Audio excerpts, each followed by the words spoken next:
What is going on, everyone? We are the Cinefanatics. This is the Marquee. My name's Robert Adams. I'm Chris Adams.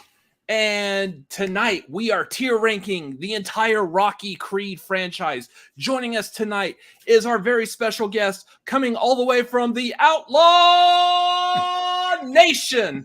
We got Mr. John Rocha. How are you doing tonight, sir? That's awesome. I'm doing great. And don't forget, I'm still the reigning, defending Rocky champion of the Schmodown. There was never a battle for that belt. So since the Schmodown is over, I retired with that thing on my strap, on my shoulder, rather. Don't let Harloff tell you any different. Yeah, it's because you get to play me.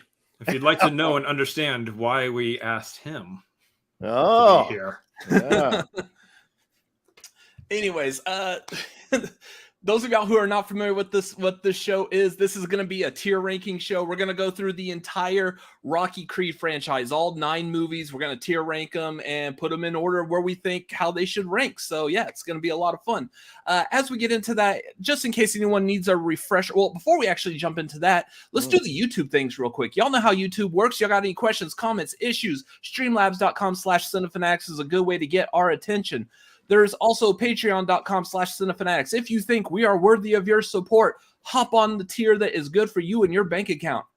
And there's a lot of fun, cool things happening over there. So make sure y'all check that out as well.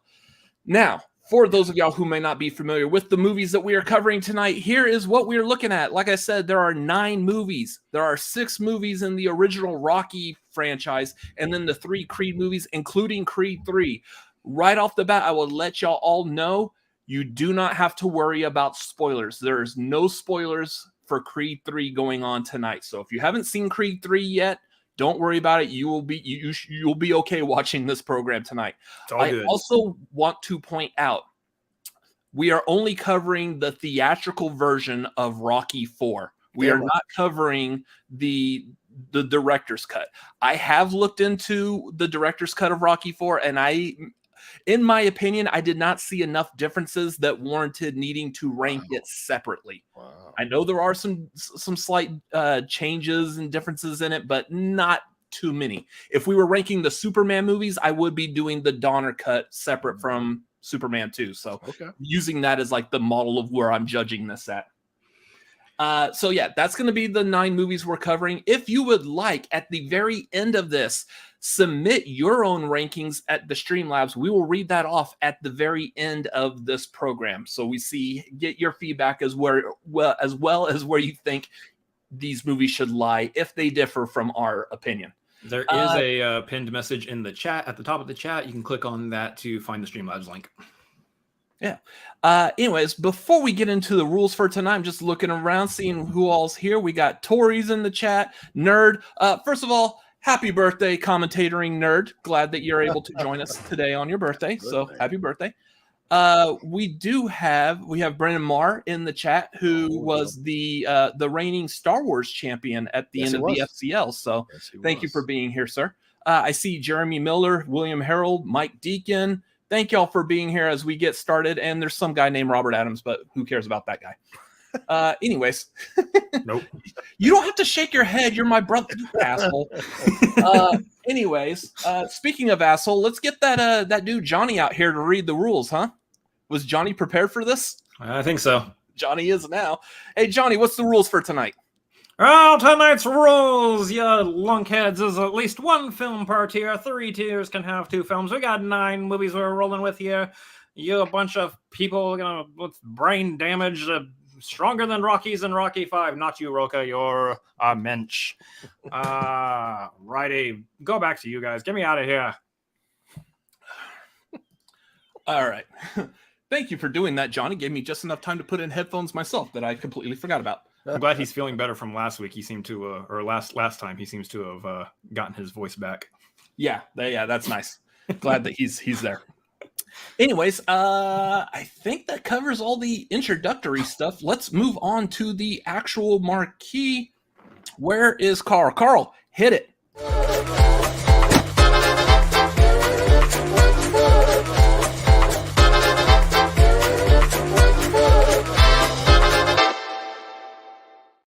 Well done. That is well done. And the outlaw John Rocha for 2 points. What movie does Carl come from? Oh God, I don't know. Matinee? I don't know. I've never seen That was close. It's The Majestic.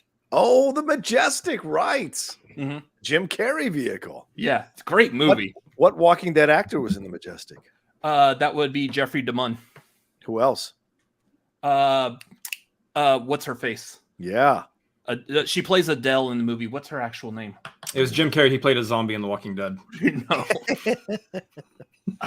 Man, I forgot her name. Lori. Was it Lori or is it Lauren?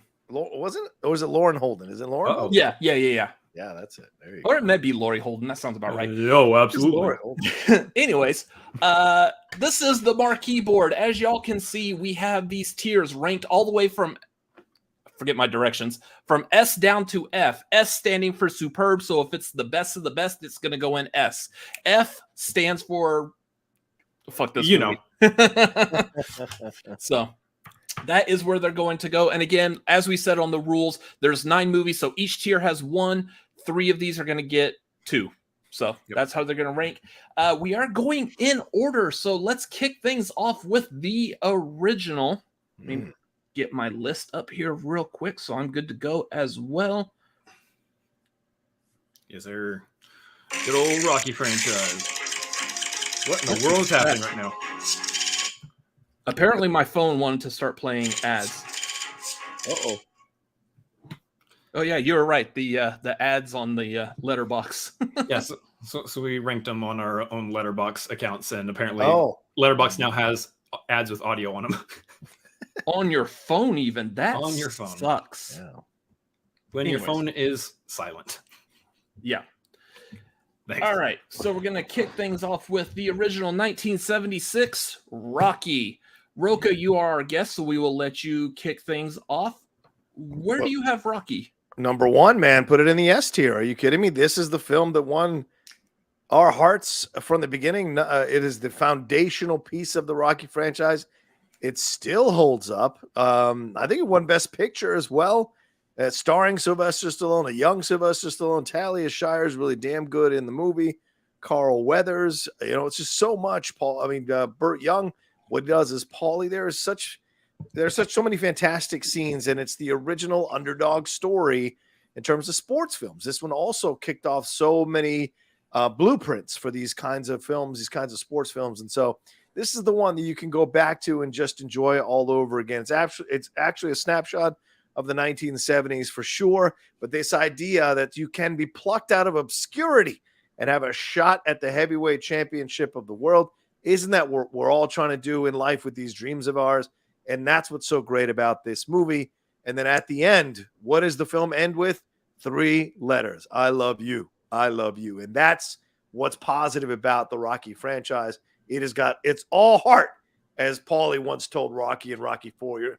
You're all heart. And that's what this franchise is. And this is where it all started. Well, I don't have anything to add to that. So. Chris, just for shits and giggles, where are you going to put it?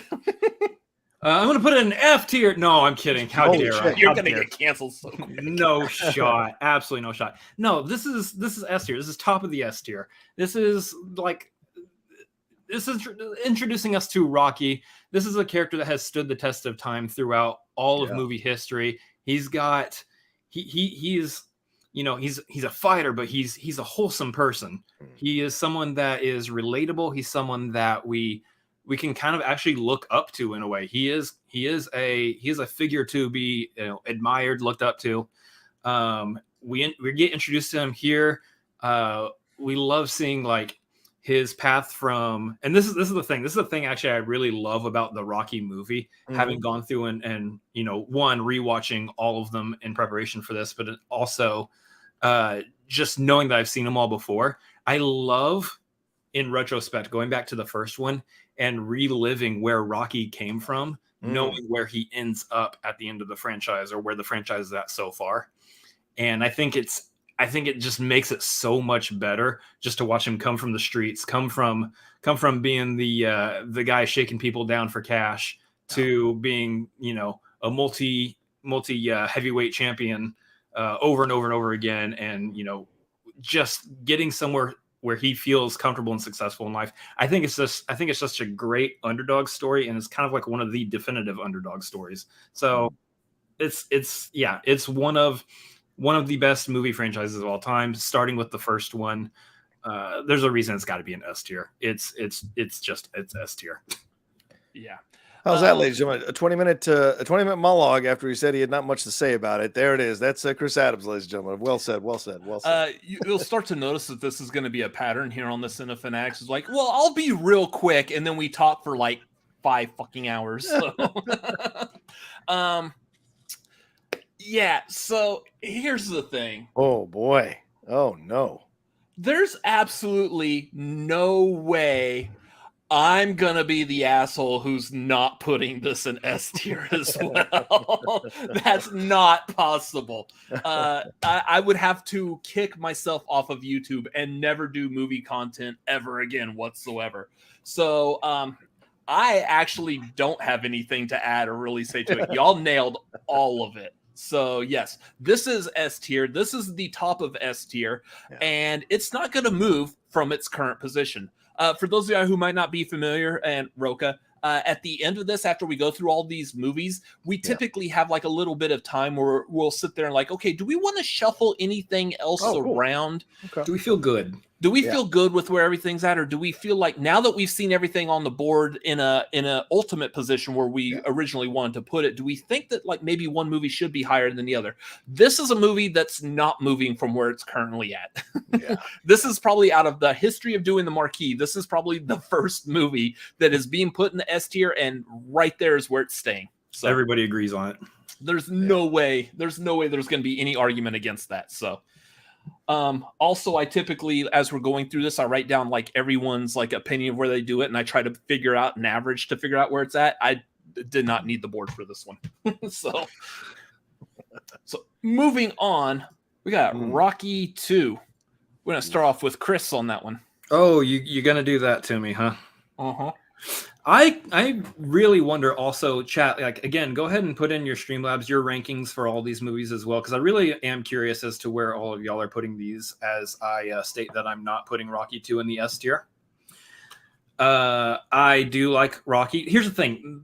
I'm gonna preface this entire thing. I pretty much like all of these movies. I do actually like all of the Rocky movies. So having to put anything in F tier is kind of a disappointment for me on this particular one, but it's kind of why you watch the show, isn't it? You gotta watch us be kind of sad having to put some movies in the F tier sometimes. Rocky 2 is not going in the F tier. I'm just mentioning that. I'm not putting it in the F tier. Let me see. This one actually falls into the A tier for me. I do like it. I don't like it as much as the first one, but I do like it. I do think they did some fun stuff. I like that they came back and did the rematch with Apollo. I like that we got more time with Apollo, that we got to kind of like dive into his character a little bit more than we did in say the first one. Overall, I think this is it should go without saying, this is a nice companion piece to the first film, because I think the way the first film ended, obviously you're rooting for Rocky the entire time, and for it to go more in Apollo's favor, you want that movie where we are rooting for Rocky and we get him winning at the end. So I think this one is a nice companion piece to the first one, just to get us to kind of go the distance with Rocky here. So for this one, A tier for me. It's my second movie in the A tier. Yeah. So I agree. I also have this in A tier. Not as good as the first one, but I mean, the first one's really setting up all the characters, all the heart. It's really putting us in the vibe of the Rocky world. Even though I don't know, like, at the time that they made the first Rocky movie, I don't think they were planning on any others to follow it up. Especially at the end of the first Rocky, there's the whole conversation between Rocky and Apollo saying there's not going to be a rematch. He's like, I don't want one. So we got one anyways, which is like the ultimate. I would say that's even better than almost any Marvel post-credit scene that we have nowadays. The saying there's not going to be a sequel, but there was one. And which, in my opinion, I would say arguably was the better boxing match as well. I think the rematch between Rocky and Apollo in Rocky 2 is quite possibly the best, like, final or the best boxing fight out of the entire franchise, Creed movies included. Yeah. So it is good.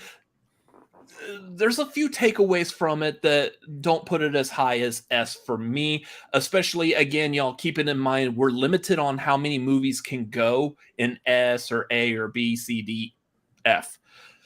That being said, I do have my eye on another movie that should be, that in my opinion, I consider S. So therefore I want to bump Rocky 2 down to A. So A as well. Well, I'm assuming I'm going next. I will. I put it in the B tier for me personally, as someone who I just do not enjoy a lot of the opening, or not opening, a lot of the first half of the movie. Everything up until Adrian has a stroke, to me, is kind of rough and uncomfortable, and a little too trying to recapture Stallone or Rocky going back to the hard scrabble life. I mean, he's shoveling chicken gizzards off the floor. He's getting laid off. Gazzo's after having to lend him money. Whereas at the beginning, you've got this, where is it? Where is that chump? Show me that chump. And we have a great beginning with Stallone and Rocky and Creed in the hospital. Great back and forth. Well, there's going to be no rematch. And he retires right there on the spot. Then he rolls into Apollo's hospital room and says, "Did you give me everything you got?" Because Apollo was claiming that he didn't train hard enough, or he wasn't really focused. And then that moment, he tells him the truth. With all the walls down and no cameras around, Apollo tells him the truth. So Rocky, in a sense, is satisfied, but he's trying to move on with his life. We have the embarrassing thing of him trying to do the commercial. All that stuff makes me feel very uncomfortable and unhappy. So I don't like it. I don't like the way it was scripted or built. But when Adrian has the stroke, she has to go back working at the pet store. It's a depressing film to start off after you've seen such inspiration from the first movie. So for him to recapture it, though, everything after she has the stroke is God tier Rocky. I mean, everything. There are rare moments that are better in any movie, sports or otherwise, where Adrian comes out of the coma and says, "I want you to do one thing for me." And Rocky's just wrecked. And he's like, "What?" And she goes, "Come close, come here." And I said, "What? Win." What? Win. And that, whoa, the look, the shot of that, the rack focus to Mickey. He's like, "What are we waiting for?" And they run on out. And the smile he gives Adrian, like, "Thank you for giving me the strength back to do this, because I couldn't do it without you."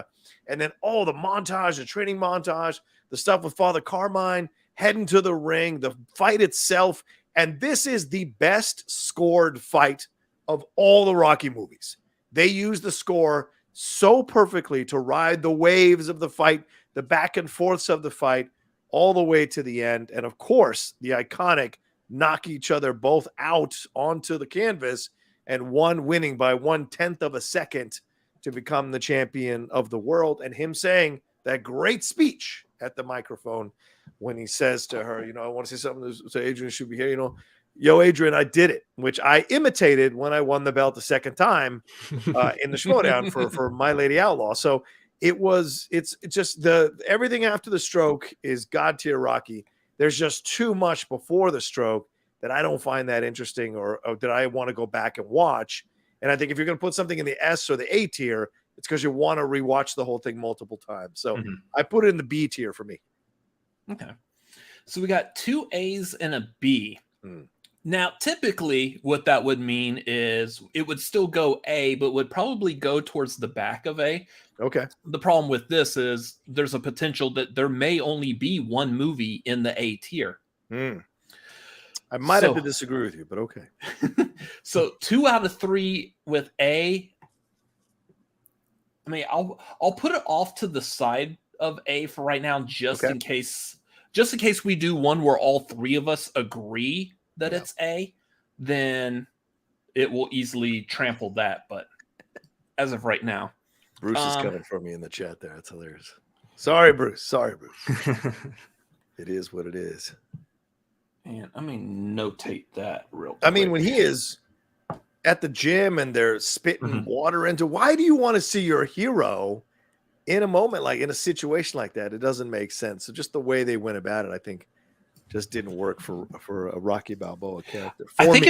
I think if you see the weakness of a character, that makes the strength, the empowerment of the character later in the movie that much better. Possibly. I haven't written a movie yet, so I don't know. But yeah, it kind of depends on how that's whole set up and written. Right. Yeah. So moving on, and we will start off with me this time. Okay. Going into Rocky 3. This one, Rocky 3, first of all, Rocky 3 is still a great movie. The boxing, the match between the confrontation between Rocky and Clubber in this is so good. You love it. You love it when someone's got to start off with, first of all, Rocky 3 is a great movie. I mean, I don't know why I say that, because all of these are good movies. Some better than others, but but just plain and simple, good movie. I like that at this point we've gotten more of a bigger adversary for Rocky. Like Apollo showed in Rocky 2 that he at least has like some kind of a caring heart. He's a person who still has emotions and feelings. Clubber really doesn't have any. Yeah. So I like that you're basically fighting. Rocky wasn't fighting a human being. He was fighting an emotionless mass of skin and muscle and boxing gloves. And the emotional gut punch of Mickey's death in this, I think, really helped elevate that final battle in this movie. Especially because this was also, if I remember correctly, this was the first movie out of the entire Rocky franchise that we see a boxing match earlier in the movie, and then there's the rematch at the end. Yeah. That happens like periodically from time to time throughout this franchise, but it was really good to see how Rocky changed given those two circumstances. The bit with him and Thunderlips, Hulk Hogan at the beginning, I thought it was enjoyable. It was like completely weird, and like if you were watching this for the first time and didn't know that was a setup, it's absolutely like hilarious if they trick you into believing this is something real that's happening. But otherwise, yeah, I enjoyed it. I do have Rocky 3, again, keeping in mind where everything else is going to be ranked. I do have Rocky 3 as a B. Ooh, okay. All right. Rocha, on to you. You're wrong. It's an A, for God's sakes. I don't know what you're talking about. One of the most eminently quotable films from top to bottom. We've got the right approach to Rocky Balboa, which should have been Rocky 2, which is him. I mean, if you were a nobody who came from nowhere and you took the heavyweight champion of the world all the way to the end and you almost knocked him out, he was on the ropes with bodily injury, every single sports magazine and variety show is going to have you on there. You could write your ticket, for God's sakes. And to me, I think this is where the opening of Rocky 3 makes the most sense. Yes, he's finally won the belt, but we see him like, going on the Muppet Show. We see him doing these magazine articles. It's pure, unadulterated 80s, man. It's so 80s. I love it.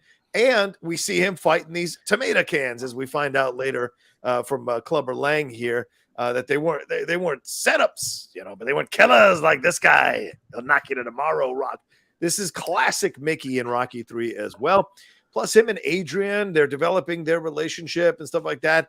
And Clubber Lang, one of the greatest antagonists and iconic legendary antagonists in the Rocky/Creed franchise, having him come in and just dropping one-liners after another. There are shades of Rocky 3 in Creed 3. I'll tell you that right off the bat. You'll notice that when you watch the movie, and I think it absolutely knocks it out of the park. Love it from top to bottom. You get the jealousy of Paulie, which is what happens. Jealousy of people in your community when you start to elevate yourself. Them in comparison start to feel inadequate and have to try to take you down. So you see that confrontation with Paulie and Rocky in the beginning. Paul gives him a job. Then the Thunderlip stuff. I love the Thunderlip stuff. This is the beginning of Hulk Hogan. This is the beginning of Hulkamania, which apparently Robert's not a fan of. It's the beginning of Hulkamania. Right after this, he wins the belt against the Iron Sheik in Madison Square Garden. So much about this film is great. Then Rocky loses in a brutal, ugly way. Mickey's death is incredible. And Apollo has to be the one that comes out of nowhere to cheer him on, to train him, to teach him how to fight like a black fighter, give him some damn rhythm, get him into the water, have him lose weight. And he comes back, and as Stu Nahan legendarily says, he looks like a middleweight. He's so slimmed down, and it's incredible to watch him sucker Mr. T, the aggressive, angry fighter, and take advantage and use his intelligence to get back at Mr. T and have Mr. T beat the shit out of him and have that motivate him and eventually tire him out using the old Muhammad Ali on George Foreman tactic, tire Clubber Lang out and get that victory, which is one of the greatest leaps ever you've seen on screen. So to me, this film is one of the most incredible Rocky films ever. And I don't know what film Robert saw to put it in the B tier, but it is not the film I saw. That is A tier, absolutely. And if I remember correctly, this was around the time between like Stallone had also just started the Rambo franchise as well. Which is why so he was in incredible shape. I believe he was down to like lower than 3% body fat in Rocky 3, maybe somewhere like about 1 to almost 2% body fat. So this is also where the allegations were coming up that he was using some things allegedly. Yeah. Chris, go ahead, Chris. Say something, anything. Just I don't want to do this show anymore. Because if Rocha hates my brother here for putting it in B tier, I didn't say hate. I said I don't know what movie he saw. That's all I said. You definitely won't know what movie I saw then. Again, the whole franchise is great. This is not my favorite movie. Okay. This one is not my favorite of the Rockies. I like it fine. I think it does, as Rocha mentioned, honestly, a lot of the things that Rocha mentioned, the fantastic qualities of this movie. It does have many, many fantastic qualities. I'm not even going to rehash everything you just said, just literally everything he just said. My problem, this is me. Yeah. I'm pretty sure there's pain. Yeah. My issue is that for me, Clubber Lang was not my favorite antagonist villain. And the reason for that is because almost every other main antagonist in this franchise, we have some kind of backstory too. Now, granted, I understand and get that. I think you could argue they wanted to paint him as just a wall. He's just a wall for Rocky to go up against. You don't need to know anything else about him. But for me, I didn't resonate with why I should care about Clubber being the champion, or I don't resonate with him why he needed to have the championship. You know, there's something like, I get Apollo. There's a lot to Apollo that I can like relate with and understand, but Clubber just kind of comes out of nowhere, is just I want the belt, comes in, got the belt, cool. And that's kind of it for me. There's good character beats. I mean, obviously this is like the iconic Mr. T. It's where he gets the pity the fool line from. All that kind of stuff is iconic, but iconicism aside, it's not enough for me to say, you know, it makes like a fantastic Rocky movie, because I like my antagonists to have a heart, a drive to them besides just, I just want the belt, I just want to be champion. Like I like there to be something for the antagonist to be fighting for themselves. You know, how do you make it through the Aliens movies? How do you make it through the Aliens movies there, Chris? I'm very confused by this. Listen, I want to counter real quick. Aliens are a little more animalistic, though. That's the other side of it. I mean, Clubber was a little animalistic, but yeah, go ahead. Yeah, still human. I liked him very. I think you're misreading Clubber. We do get the background on Clubber. We see it in the news articles. This is a guy who comes out of the streets. We see him working out down in a basement with rope on wood. Like, this guy is training, and all his dialogue is about showing the world that Rocky is a joke, that Rocky was pumped up and created.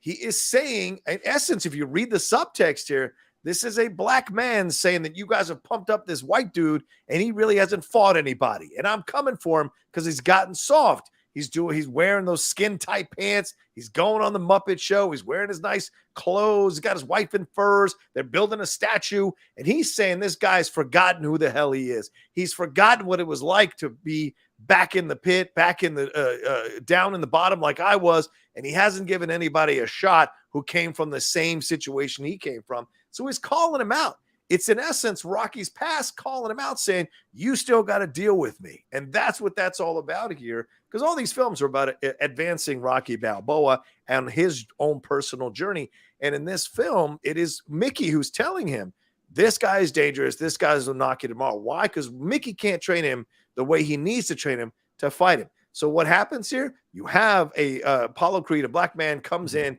and he's like, we've got to beat this man in a different way.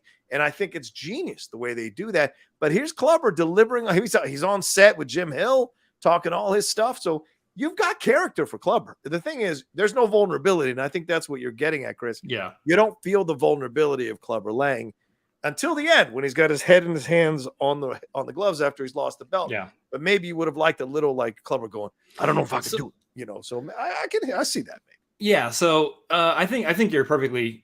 I think you're right there. And I think for me, I would get all of that watching the movie if they did maybe just like a brief flashback or something on Clubber at the beginning, show him in the streets or whatever kind of fighting, just like Rocky was. And then I think you get that context that I was kind of looking for out of Clubber. Fair point. So I forgot to say for me, again, keep everything in mind. Again, I love the whole franchise. This is my 1 D tier movie. Okay. All right. I should ask you guys. Do you guys have Hard Out? I should ask you guys that. That's just 2. That's just number 3, rather.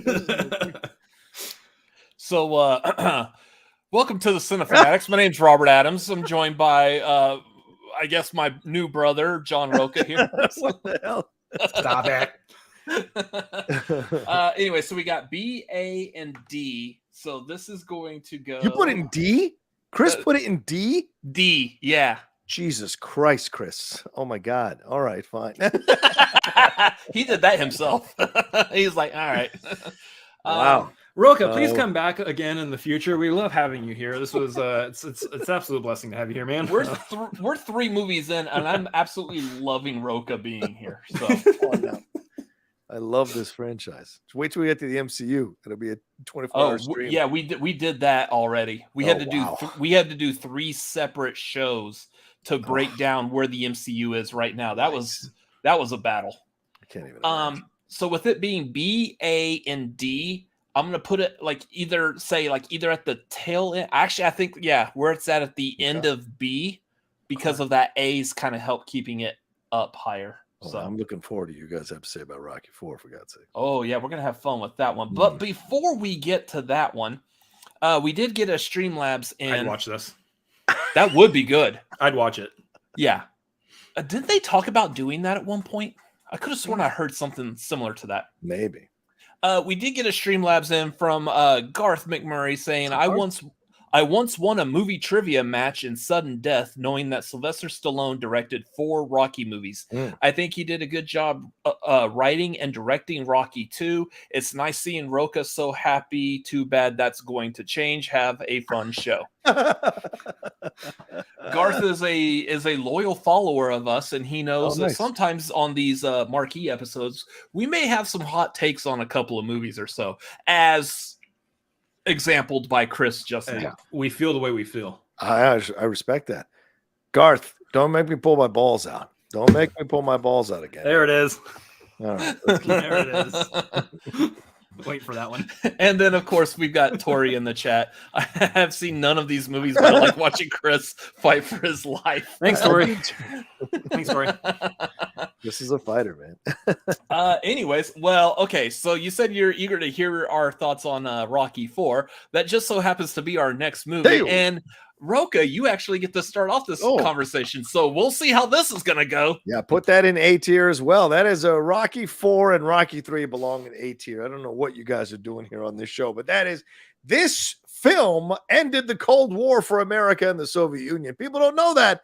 It's documented in all the annals of history and all the historian books. This film that woke Gorbachev up and got him to take down that wall, as President Reagan once said way back in the 80s. So I absolutely love this movie. Don't give me that re-edit. I love Sly Stallone. I worship at the altar of Sylvester Stallone, but that re-edit was no good for me. You took all the magic out of this movie. You start out with this situation with him. We had that great ending in Rocky 3 where they both Creed and Rocky throw the punch. That's another thing that puts this Rocky 3 in the A tier, in my opinion. But anyway, Rocky 4 is A tier. We see him coming into this situation. Apollo is doing what he's doing, and here come the Russians. This was something. It's so funny because Rocky, in a way, is prescient, this franchise.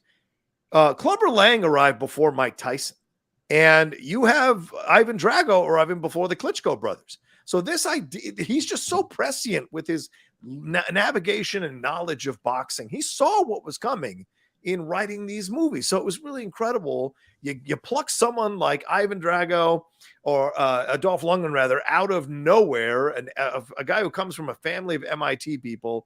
You get him to perform this role of Ivan Drago. You get Brigitte Nielsen, who you end up marrying for a little bit, and they create a fantastic duo here. And how do you one-up a killing machine like Clubber Lang?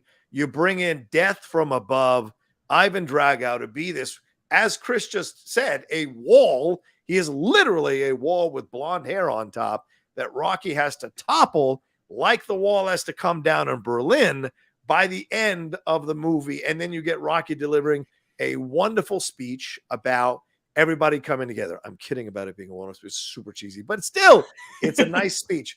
But this is also one of the greatest montages with that Robert Tepper No Way Out. What a fantastic montage where we go through the previous 3 Rocky movies with scenes, some of the scenes we didn't even see in the Rocky movies, which is great to see.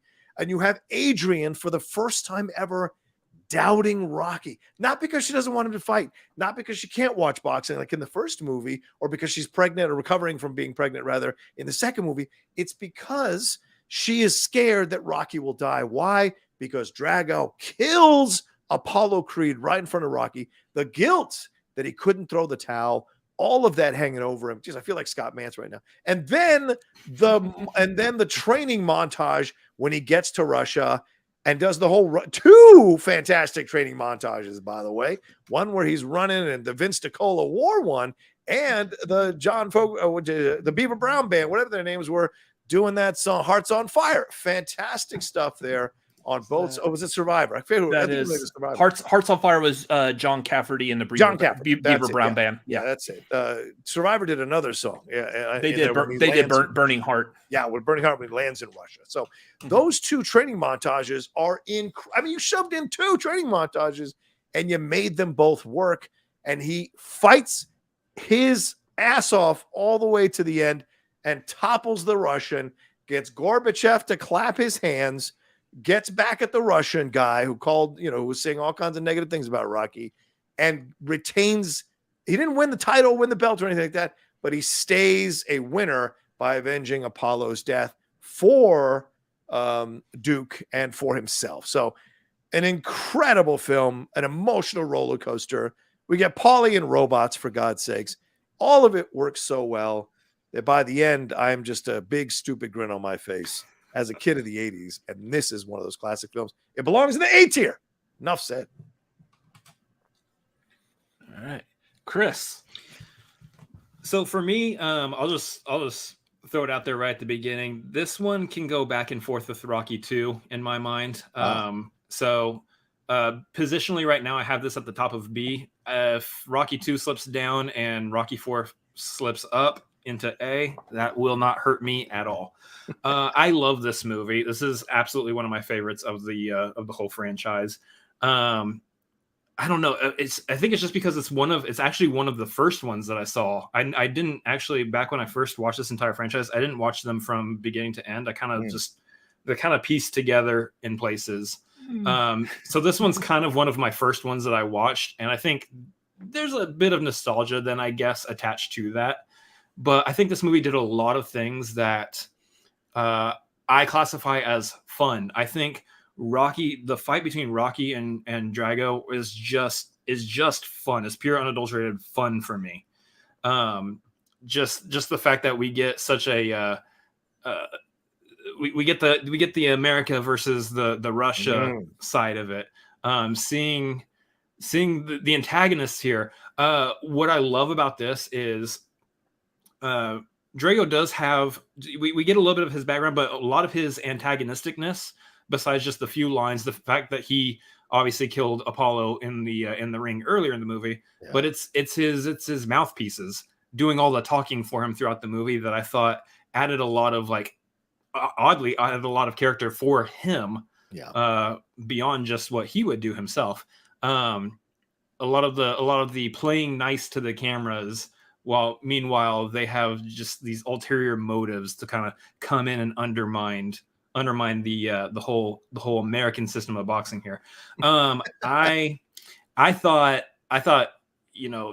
posing Rocky as kind of like the historical winning figure for America, I think was a great play, because Sylvester Stallone, Rocky as a character, I think, outside of maybe his commitment to being able to train, is kind of an everyman. He's pretty much the everyman kind of going in, and there's some significance to that. So going from that point to this point, I think was such a great way to take the character of Rocky as well. There's some goofiness in this movie. Obviously, the whole robot thing is kind of silly, but it's a fun silly. Maybe some people might argue that it feels kind of out of place. I'm just along for the ride. I'm whatever with it. Yeah. I'm sure, throw it in there. Drago hitting at one point, his pressure of hitting is 2,000 something. Yes. He's basically Captain America, essentially, only Russian at that level, because that's, I think, far beyond what a normal human can punch at. So that's a little bit more in the science fiction realm. It's fun, whatever. You just roll with it. Other than that, it's just, I think it's just a really fun movie. I think it's a solid movie. I like it better than the third one myself. It is, for me, at the top of the B tier. I can see it going to A tier if you want to eventually move Rocky 2 around, if we feel that way. All right. So going on to me, I thought the robot was out of place. Just saying. Oh my God. Okay. The Rocky is a little weird. Or the robot is a little weird. Let's just be honest. Everyone say it in the chat. This is something that we've known since this movie came out. Let me backpedal real quick to some positive before I get back into some negative with this movie. Okay. This movie, so Rocha, you were saying Rocky 3 you felt was pure 80s. I feel that way about Rocky 4. Yeah. Rocky 4 is 100% 80s to me. Best example of that is the music. Yeah. If we were tier ranking the Rocky soundtracks right now, this is number one. This would shoot to the top of S and not move at all. Absolutely. This is easily absolutely. Absolutely. This is the best soundtrack of the entire Rocky Creed franchise. Yeah. Bar none. All the songs are amazing. This is a soundtrack that I think a lot of gym rats probably kicked on ever since this movie came out throughout the 90s, beginning of 2000s, probably still crank it now, and you just hear Hearts on Fire or No Easy Way Out, and you want to hit those weights. You want to start pumping. So yeah, great movie just for the soundtrack alone. The story, I love the story in this. It is a lot of fun. The heartbreak of Apollo Creed getting killed in the ring. It's supposed to be a fun little exhibition match, and it wasn't. Just all of that. What Rocky has to overcome to be able to beat Drago in the end. Absolutely love it. That being said, the stuff with the robot aside, the robot is 100% out of place, but it is what feeds into making this movie pure 80s, because it's weird shit like that is what really defines the 80s. We were on coke. Yeah. Looking at this within the confines, within the bubble of the Rocky franchise, that robot is seriously out of place. Get off the robot. Not like Paulie. Yeah. Who's definitely on the robot. Did you say get off the robot? Yeah. Nice. The other thing I don't like about this movie, and my brother touched upon it, is this movie actually kind of veers more into science fiction, mainly because of how hard Drago is capable of punching. Like my brother said, he's punching over 2,000 pounds per square inch in this movie when they measure it. A normal human being would hit, I don't know, 400 or 500. A normal boxer probably somewhere between 700, 900. So 2,000 is extremely like superhuman in comparison to any other boxer. So you really have to suspend disbelief to be able to understand the character of Drago. And then which case that kind of makes it a little weird when we see Rocky, who is a normal guy for all intents and purposes, just really hearts on fire and whatever. Okay. All He's right. really pushing it in the ring, and Drago is he's still able to keep Drago at bay. And I think that one goes for like what, 12 rounds? 15 rounds. 15 rounds? Okay. So that was before the boxing commission. No, it's because it isn't sanctioned by any of the boxing organizations. Oh, okay. That's right. So Okay. it can go 15 rounds. Yeah. Okay. So yeah, it's fairly unbelievable that someone as powerful as Drago would be kept at bay by, for all intents and purposes, a normal human being like Rocky. So it's a little weird. I do appreciate the speech at the end. I've been watching you and you've changed your feeling about me. I've changed my feeling about you. If I can change, you can change. We can all change. Great speech. So my brother's a little cheesy also. Sometimes, yes. But I do have this. God, now I don't want to talk anymore. I do have this in D. What the fuck? Oh my god. Oh my god. Oh my god. It's the same You're an exact insane letters. person. It's the same exact letters that we had Rocky 3 at. Again, something has to go into D. Out of all the movies, Yeah, I've got D's coming up. Don't worry about it. This is insane to me that you would put Rocky 4 in D. I mean, I don't understand what you're talking about. Okay, I will concede the robot. Even though I don't want to concede the robot, because again, this is an 80s film, so it's not out of place for the robot to be around at this time. People were starting to buy these technological things at that time in the 80s. So I can't give you that, or I can give you that, but the other stuff you're talking about, I don't look. Only you nerds would understand the pressure power. I'm guaranteeing you the mainstream audience was just like, damn, it looks like he can hit people really hard. That's it. And they moved on. They didn't go like, wait, this makes him somehow superhuman. Nobody spent time on that. It was only you intelligent nerds and then maybe the people who know boxing.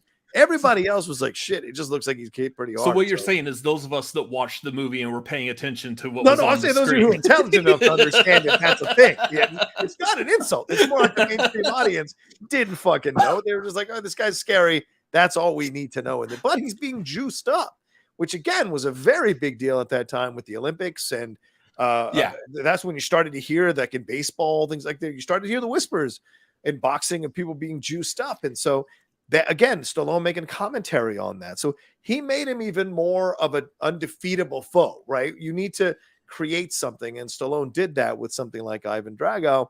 And, you know, Rocky's always been known for his chin. Remember, Clubber Lang was throwing bombs, hurting bombs, as Duke might say, on Stallone in Rocky 3 or Rocky on Rocky 3. And he was able to survive them all because he's got that chin.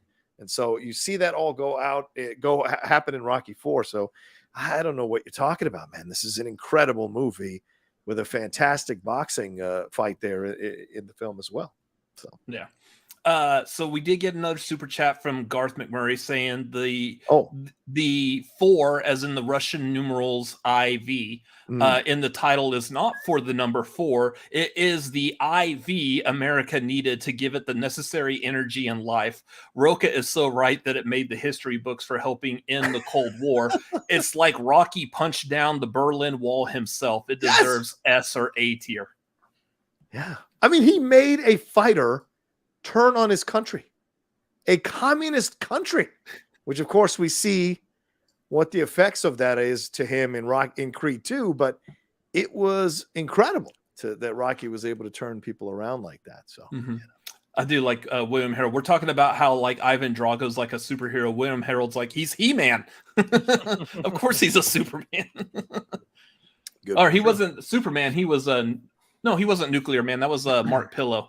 Well, he was He-Man in the. He was He-Man. I was thinking yeah. he was Nuclear Man in Superman 4 Oh, no, Quest no, for no. Peace. That was Mark Pillow. I forgot. Yeah. Hello. They look similar. Blonde hair, big muscle guy. Yeah. So basically what we're getting from this is that Rocha's looking at my brother putting us in D tier and going, I must break you. Hey, it's the same exact thing that we just said about Rocky 3. The letters were the same. Sure, but we're talking about Rocky 4. Uh-huh. If Robert dies, he dies. And now we get to the fun one out of all this, and Chris gets to start this out. Go ahead, Yay. Chris. Let's go with Rocky 5. All right, so here's the fun thing. This is the one movie of the Rocky franchise that I hadn't seen up until doing all the rewatches for this marquee. Oof. It's just one of those I was told, don't worry about it. Yeah. I was like, okay, I guess I don't need to worry about it. Up until, of course, now I need to rank it. So yeah, now I need to see it so I can give a good opinion on it. Here's my hot take on this. I think it's actually on this. no. I think it's actually a good movie. Oh my God. Okay. I think it's a good movie. Hold on, Rocha. Hold the phone. You're gonna like where this goes. It's okay. I do think it's a good movie up until the end. Then it just dive bombs considerably. You are completely the opposite of what everyone else thinks. Everyone thinks this movie sucks up until the Tommy fight in the street. Really? Yes. See, here's the thing for me on this is that I think the story is actually, I think there's a good story here. I think what they were wanting to do and the direction they were going actually was working up until the fight that the fact that I feel like the street fight, doing it as a street fight completely takes the wind out of the sails for me. Okay. I think for me, if you keep honestly the entire movie kind of playing out the exact same way, you'd probably have to shift around the whole brain damage aspect of it a little bit, kind of maybe leave that aside and do something else with the story. I think you put it in a ring, you put it Rocky versus Tommy in a ring. I think you have a better finisher for the movie. I do think that if it went to the ring, it would be so much higher for me. The fact that by the time they got to the street fight, I think everything else was fine. That street fight was just, we're talking about corny. Yeah. Just everything about that street fight was completely cornball to me. True. The cinematography of it, the dialogue, just every aspect of it was completely cornball fest for me. It did not resonate with me at the end, the way the rest of the movie was setting it up to do. You could probably argue that throughout the rest of the movie, maybe Tommy is kind of a weak character in terms of like how it's being portrayed, how he's being acted and everything. But I think the idea of that Sylvester Stallone or that Rocky coming in and training up someone new and then that person kind of turning on him, I think is a great storyline. I think bare bones foundationally, it's a good story. I just think that the execution was not the best by the end of the movie. For me, this is my F tier on the list. Yeah. I can't rank this higher than F. So I look at this.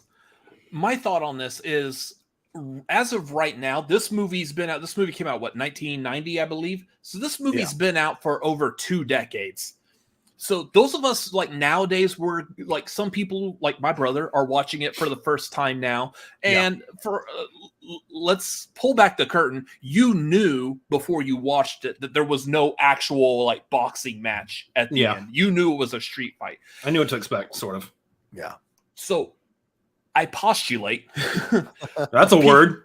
People who have watched the Rocky franchise starting in 1976 with the first movie, they fell in love with the first movie. They were excited when the second movie came out, and they went to the theater the second it was released. They loved it. They love Rocky 3. They love Rocky 4 and the stupid robot. They love everything about these movies so far. Rocky 5 comes up. They're like, yes, another one. Gonna go watch that. They're watching it. They're sitting there in the theater. They're watching the shit out this movie. Like, they're just so excited for it. And it gets to that street fight in the end. They're like, awesome. There's like a fight that's outside of the ring, and they're like, wait a minute. This movie's about over. When's the boxing happening? Yeah. Oh, wait, this is it? There's no boxing in this boxing movie? The fuck? So yeah, that right there is why I think this movie gets such the rap, is coming off of those people who saw this in the theater with the excitement in their hearts, and they were let down by the lack of boxing. I do like some of the character development in this. Again, kind of like what my brother said, the idea of Rocky training someone and then that person turns on them, great idea. And I completely agree. If had that ended actually in a boxing ring, this movie would be much higher, I feel like, in everyone's opinion. But it didn't. Yeah. I like the stuff that happens, like, personally with Rocky, the losing the money because Paulie signed away power of attorney to a bum. Like, all of that, I think, was really good character development for them. I will say this is the first movie, though, I feel like that the strongest person in the movie was not Sylvester Stallone. The strongest person in this movie is Adrian. Talia Shire acted the fuck out of this movie, and I love it.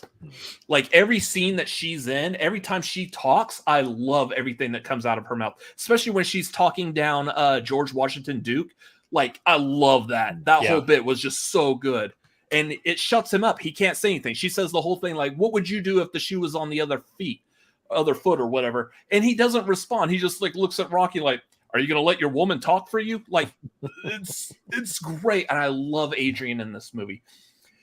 But I have to agree, out of the entire franchise, this would be the one that I'd want to put in F as well. It's still a good movie. I've watched it numerous times, and I will continue to watch it numerous times because it still has that Rocky heart to it. But it is the letdown of the series. So, yeah, I have it in F as well. Yeah, it's F for me, 100%. It just absolutely was Stallone losing his way a little bit about why people loved Rocky, you know? And it's really funny because, as I said earlier, he responded to Creed 3, which is out now, and said, you know, I don't like to keep my movies dark, when you could give him the first half of Rocky 2, you can give him the entire movie of Rocky 5 and show you that he does like to take his characters in the darkness. But it doesn't work for Rocky. Rocky's an inspirational guy. Creed is a different character, which is why it's okay for Creed to go into the darker places, because he's telling a different story from a different ethnicity. It's different. So when you look at this situation with Rocky 5, here was Rocky essentially moving into the Mickey portion of his life, right? This made sense, but you give him brain damage, which is something that was just becoming something people were talking about. Remember, CTE was about 10 years away after this, that people started to having the honest conversation about CT around the 2000s, mid 2000s. That's when they started the conversation. So you get this idea of brain damage. And certainly brain damage was something that was on people's minds, as you saw Muhammad Ali and Parkinson's when he was coming out and people were seeing him on TV again. So he thought that he was capturing something that was going on in the pop culture sports zeitgeist. And he was so completely off. And he has said that himself. Like, I was way off base on this. Nobody wants Rocky to have brain damage, and he's right, because it's heartbreaking when you see him like kind of grabbing his head and he's doing all this kind of stuff, and you get it. Like, Stallone's a damn good actor, and he's trying to give it the life, but it's not good. And then unfortunately, I don't want to say this too meanly, but his son, who did pass away tragically at a very young age, he's terrible in the movie. Sage Stallone is horrible in the movie, so he's just not good. You don't really. It's ironic because the kid in Rocky 4 is really good, and I think Milo Ventimiglia is good as his son in Balboa, but like here, his actual son, it just doesn't work. You know, even him yelling in the final fight, he took my room. It's so cheeseball, right? Yeah. The Don King character is super cheeseball when it could have been a great indictment on these promoters and how they abuse fighters. You could have gone a little bone deep on that. That would have been interesting and layered the film with a little more drama to it and have a commentary on that a little bit going on. They dropped the ball there. Tommy, I mean, again, another person who died young as well, unfortunately, Tommy Morrison, a real-life boxer. I think he did an excellent job acting in the movie for what he did, right? And I don't say he would deserve an Oscar, but for this role, he did a really nice job. So that when things turn we get the fight in the street. The fight in the street is fantastic. Is you knocked him out. Why don't you try knocking me out? And he says, my ring's outside. So this is great. You bring Rocky all the way back to the street and have him go at it. I think it's a fantastic fucking fight. Fun as shit. You guys may not know this. Maybe you do know this, but the original script had Rocky dying in the ring. After he beats Tommy, he dies in Adrian's arms. That's what was the original script. And it was because Stallone kind of wanted to break away from Rocky. So he thought, I'll kill him, and then I can go on and do other things. I don't want to be Rocky for the rest of my life. At the time, of course, now later on in life, he re-embraced it, and it's been great to see. But here at this time, he was really considering killing Rocky until the studio talked him out of it. So you get this fantastic fight between Rocky and Tommy, and he ends up winning and all that kind of stuff. But yeah, everything leading up until the fight is just depressing and terrible and scripted horribly. And in no way would Rocky sign over, power of attorney to Paulie. That would never fucking happen in a million years. Arloff does a great argument where he says, you fought the Russia. He'd be making money hand over fist. He'd be on TV everywhere. He'd be on magazine covers. He'd be a commentator on ABC or an analyst. There's a million things Rocky would have done after Rocky IV. 100% agree. Now, the brain damage may have stopped all that. You could argue, sure. But in the end, they still would have found ways for him to make money. But that's the big lie, is him and Adrian signing over power. They would have never fucking done that. They know he is a shyster and a huckster, so there's no way they would have done that. So there's so many things wrong with this movie, but the fight is the only thing that saves it and is worth watching. Everything else is just kind of boring. And you're right. It's a wasted performance from Talia Shire, who is damn good doing what she's doing in the movie, trying to get Rocky to see some sense. I do like pointing out that a couple of continuity flaws with this. It's always fun to look at. First of all, the absolute obvious is this movie takes place immediately after Rocky IV.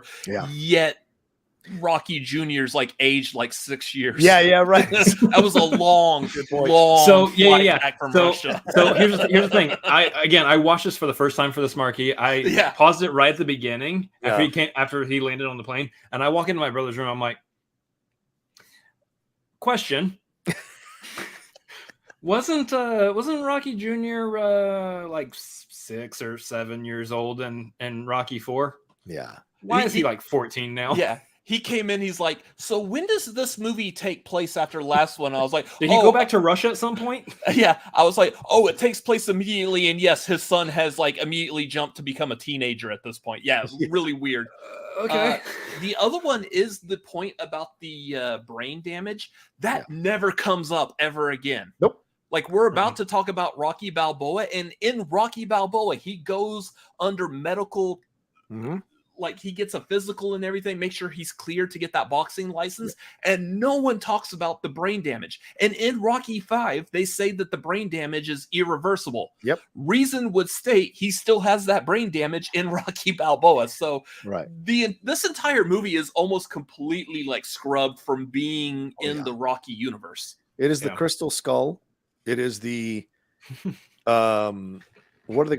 It is the Revolution, Matrix Revolutions, or Matrix Reloaded. It is the what's the other one that people don't want to? Oh, it is the Season of the Witch. It is nothing to do with the overall. Season of the Witch was good though. Well, but I'm saying is the overall. It doesn't connect. In any way, shape, or form. And Stallone said that himself after the reaction to Rocky V, which even diehard Rocky people turned. He said, it never happened. He never had brain damage. It never happened. So he wanted to make that clear going into Rocky Balboa, which took a while before they did it. Yeah, it's the brain damage. He only thinks his kid is older. That's terrible. That's terrible. Anyways, let's move on and talk about a better movie, Rocky Balboa. And I guess this one's going to start off with me. Okay.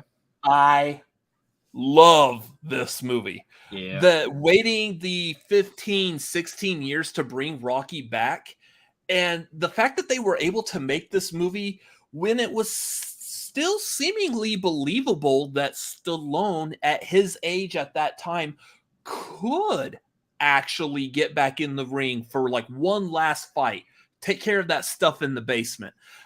It's great. It works so well, and definitely. I mean, obviously, this is mirrored back on that George Foreman match, and I forgot.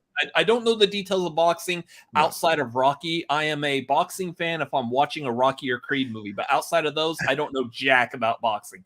I do know there was a George Foreman match where he had effectively retired for a while, and then he came back, and it was seemingly just like what we see in this movie. There's like some kind of a sports gimmick in this movie. It's that computer fight between Rocky and Mason Dixon.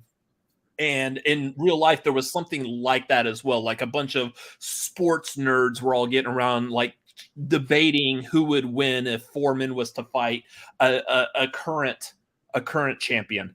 So that's what led to Foreman fighting. Rocha, you probably know more about this than I do. I could clarify this for you if you want me to. But I'm pretty close. I'm in the vicinity of. No, you're not even anywhere near close. Well, fuck me then. Talk about it. I love only likes boxing in a Rocky movie. So I like this movie. This is a good movie. It's a fun movie to watch. I love that they bring the heart back to this.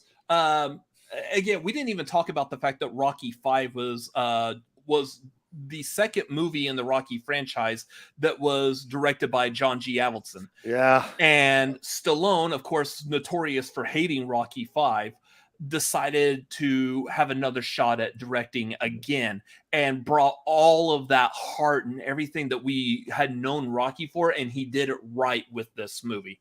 I love some of the smaller details of this movie. Was it Burt Young? Phenomenal in this movie. Absolutely phenomenal. Kind of like what I was saying, Talia Shire in Rocky V, Burt Young is in this movie. And then you've also got, he brings back Little Marie, played by a different actress, Geraldine Hughes, who I think she does a phenomenal job in this role as well. And I think it was a great idea to bring her back, especially because when they talk about her, I didn't remember her from the first Rocky movie. And when I went back and watched the original Rocky, I was like, oh, okay, got it. That's who that was. And it worked so well, but it wasn't something that you would think, like if you were trying to tell a story, that wouldn't seemingly be something you would flock to, but it worked. Yeah. Everything else about this movie, I'm trying to think what else about. Oh, Jeremy, yes.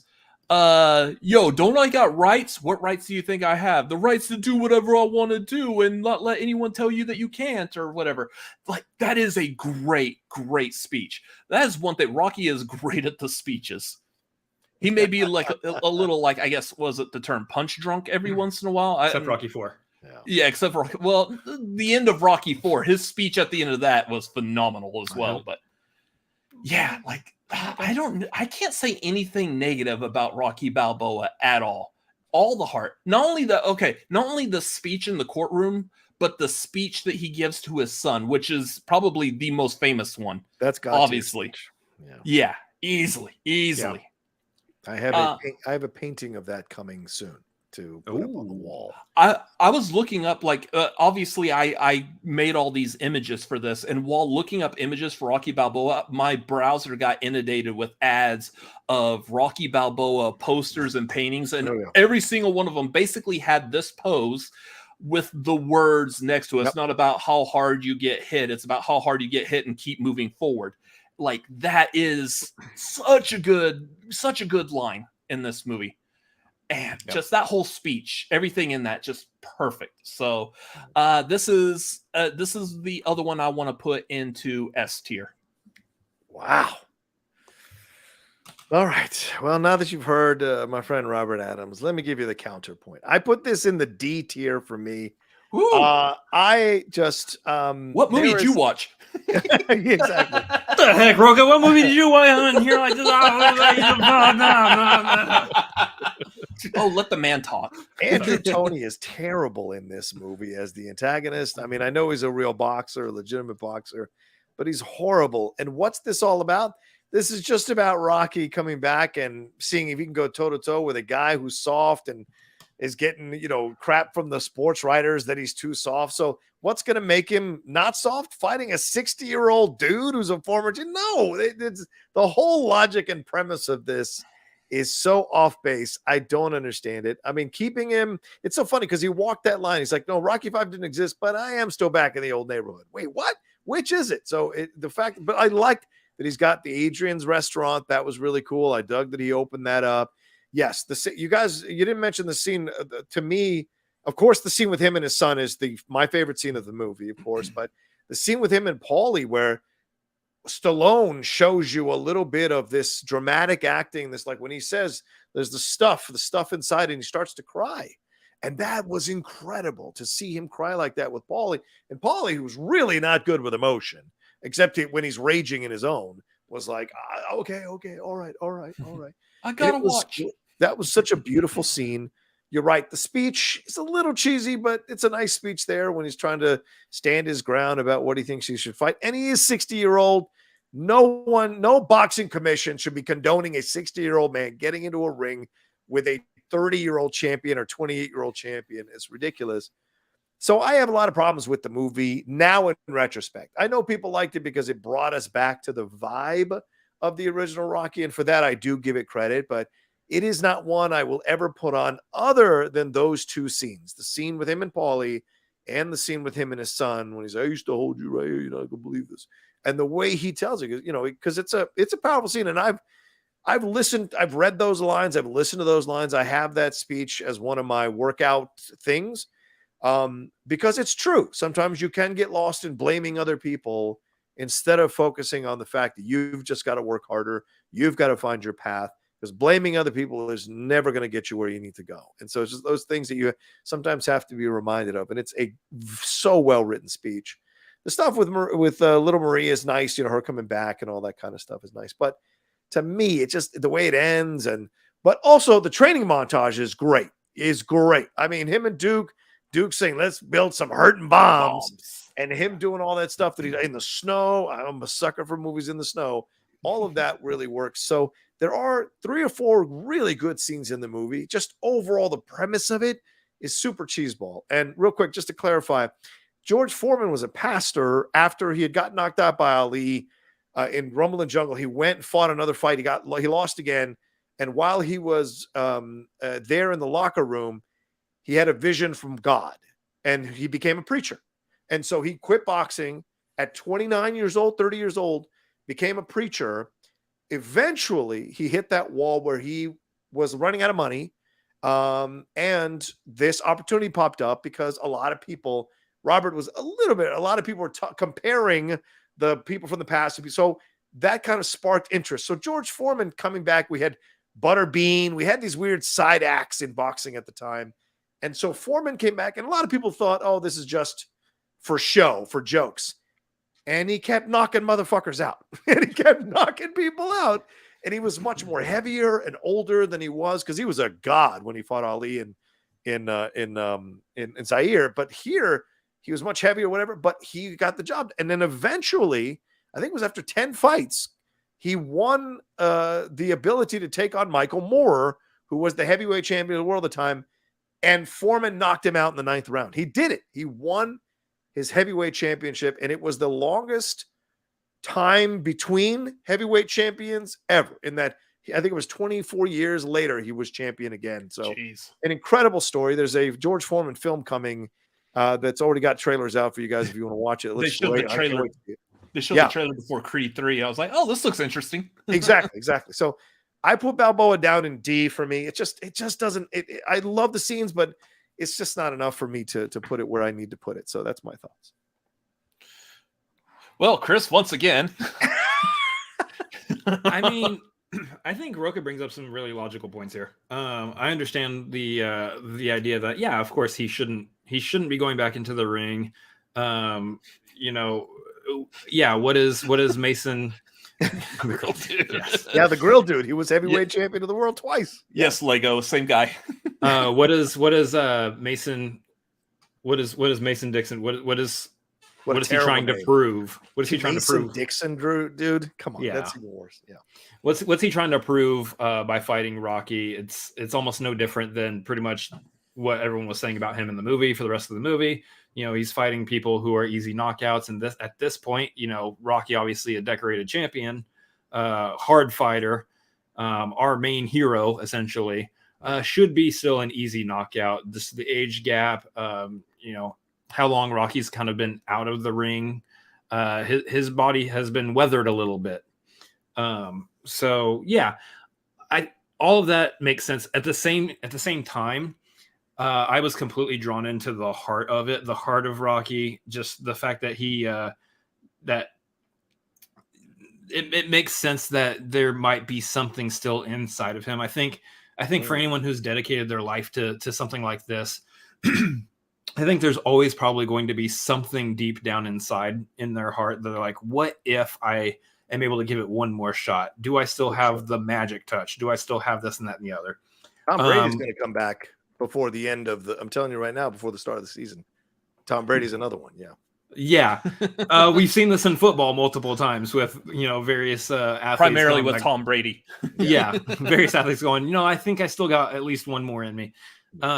Sometimes they do, sometimes they don't. In this case, this is going to be the first Rocky movie I believe I was able to see in a theater, because I think Rocky 5 was, what year was Rocky 5? 90 release dates. Yeah, 90. So you were like 1. I was 1.5 when this movie came out. When Rocky 5 came out. Why weren't you interested in watching a Rocky movie at that time? Like, you could have just told us. We would have taken you. That's right. Wasn't able to talk then. So Rocky Balboa. I miss those days. Rocky Balboa, to my point, is the first Rocky movie that I would have gotten to see in a theater. And I remember sitting there with the crew, all the friends watching it. And man, I was just having a blast, because this was the time when we're in the fight, we're watching the fight, and everyone in the theater is going, Rocky, Rocky, Rocky. And I'm like, is this what it was like to see like a Rocky movie earlier, where everyone's just kind of cheering for Rocky? Because my brain understands this is a scripted movie. He's either going to win or he's going to lose. It's already decided and all that.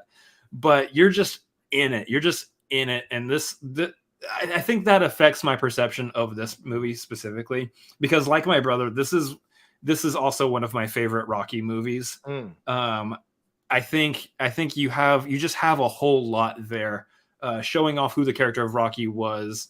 This is, again, going back to rewatching the first one to here and kind of seeing his whole life and the direction it went in, to see him, satisfied with life, being able to run the restaurant. And, obviously, we get to see like more of his love for Adrian and everything. Again, like my brother said, the stuff with Paulie, I think, was fantastic. I think they gave Paulie more heart in this than I saw in almost any of the other movies. And I think that really kind of helped ground his character a little bit more. Not that his character wasn't grounded before, but I really feel like I got a lot more humanity out of Paulie in this movie than I did before. Just in those scenes where he's like kind of going around to the different areas that meant something between him and Adrian. Yeah. And then Paulie was like, do you know what this does to me? Do you know how it makes me feel? I wasn't there for her. And like, oh man, that was just gut wrenching to see Paulie at that point. But for me, I again, like, I understand Rocha's points. I think you make some like really logical sound points here, but for me, this was a perfect ending to Rocky's storyline. The way it kind of bookended the same way with the first movie, where he loses the fight by a split decision, and it shows that he still has that same heart he had at the beginning. I think it's just a nice perfect ending for me to Rocky's story, wherein if they didn't bring him back in Creed, I feel like this would have felt complete to me. That being said, I think they'd still do some good stuff with him in the Creed movies, which we'll get to. But for me, this is also S tier. This is an S tier movie for me as well. Wow. Okay. I just personally just really enjoy it. So you're only allowed 2 films per tier. Yeah. So what I'm gonna do? I might leave this show in a minute. God damn it. I am going to go ahead and move these over. Again, we can still move stuff around at the end, but right. So mathematically, that would put this movie, and yes, Garth, I actually did the average this time and mathematically figured this out, because there's such a huge range between 2 S's and 1 D. I need some numbers to help me out here. Mathematically, that puts it Between B and A, with if we were rounding up for decimals, that would put it in A. So that might be, I mean, very likely. I was kind of expecting there to be multiple movies in A and B anyways. With the way I definitely foresee some shifting happening at the end just to perfect it a little bit. Yeah. But I'm going to put it at the end of A because that's where it seems like it should go. Because I could see the argument for it dropping down to B for that reason too. I'm also going to highlight, because the whole time y'all were talking, I am seeing Garth is doing an amazing job of throwing some pun bombs in the chat. Naming a character Mason Dixon crosses the line. Good job there. Paulie had to stay grounded when he loved his robot or he gets shocked. So, and Jared, I hope you are happy with our decision there so far. Yeah. So I feel like there's been two like very clear decisions here. What goes in the top of S tier and what goes in the F tier. Yeah. Yeah, I mean, and that's the thing. Coming into this, that's out of all these movies, those were the two that I feel like no matter what, that's where they were going to go. Yeah. So I'm happy with that so far. Yeah. Moving on, that was it for the Rocky movies. Now we're going to get into Creed. And so this time we're starting with who started? I started Rocky Balboa. Yeah, so 6. So yes, Rocha, you are kicking things off with Creed. Yeah, go ahead and move that into the S tier. This rivals Rocky, the original Rocky, in every way, shape, and form. I mean, Ryan Coogler, a phenomenal director, delivered just a devastating film in Fruitvale Station. And this idea that they're going to do a Creed movie that focuses on the son of Apollo Creed. I think every Rocky fan initially was like, what? No, this is a cash grab. This is cheesy. This isn't going to work. And then you cast someone like Michael B. Jordan. Then you get Ryan Coogler. Stallone is in on it. And they deliver one of the greatest films in the Rocky/Creed franchise. And I'm telling you, there are days where I would watch Creed over Rocky. It all depends on what mood I'm in. It's that good. It's incredibly well scripted. The storylines make sense. We're getting the Black experience within the Rocky umbrella, which I think is fantastic. He is the son of an affair. And so, he's a bastard in a way. And so his father didn't claim him. So he's had to fight and grow up in terrible conditions. After Apollo dies, his wife finds out about this kid, goes to get him out of there to try to give him a better home, to see if she can nurture this kid. She can be there for this kid and show him the better path of life as a way of forgiving Apollo for cheating on her, but also as a way of putting positive energy and having a piece of Apollo still in her life. So there's a lot that goes on in the beginning, just the beginning of this movie. And then you have Rocky. He's having issues with his son. His son has moved to another place. He's doing his own thing. And so Rocky's got kind of this hole in his life. And he doesn't have Adrian. He's still in the neighborhood. He's got the Adrian's restaurant. And then we see Adonis. We meet Adonis, the Michael B. Jordan character, older, fighting in Mexico. I think working for some kind of investment firm or whatever. And we see him now kind of coming into his own, wanting to box, wanting to fight. He goes to visit Little Duke, which is the Tony Burton's son's character, which is great to have him as Wood Harris doing a great job there. Mm-hmm. And we see him wanting to get the shot that Rocky didn't get, or that Rocky got. So they're, in essence, putting it all back together. I mean, Rocky having to talk to who's Felicia Rashad, was a different actress who played Apollo's wife in the previous Rocky movies. She's standing in now for her. And so they have their conversations about Apollo, and he apparently kind of lost contact with Apollo. What happens? And this whole situation now, Adonis bringing everything back and seeing him slowly start to train him. He's like the Mickey that he was supposed to be in Rocky 5.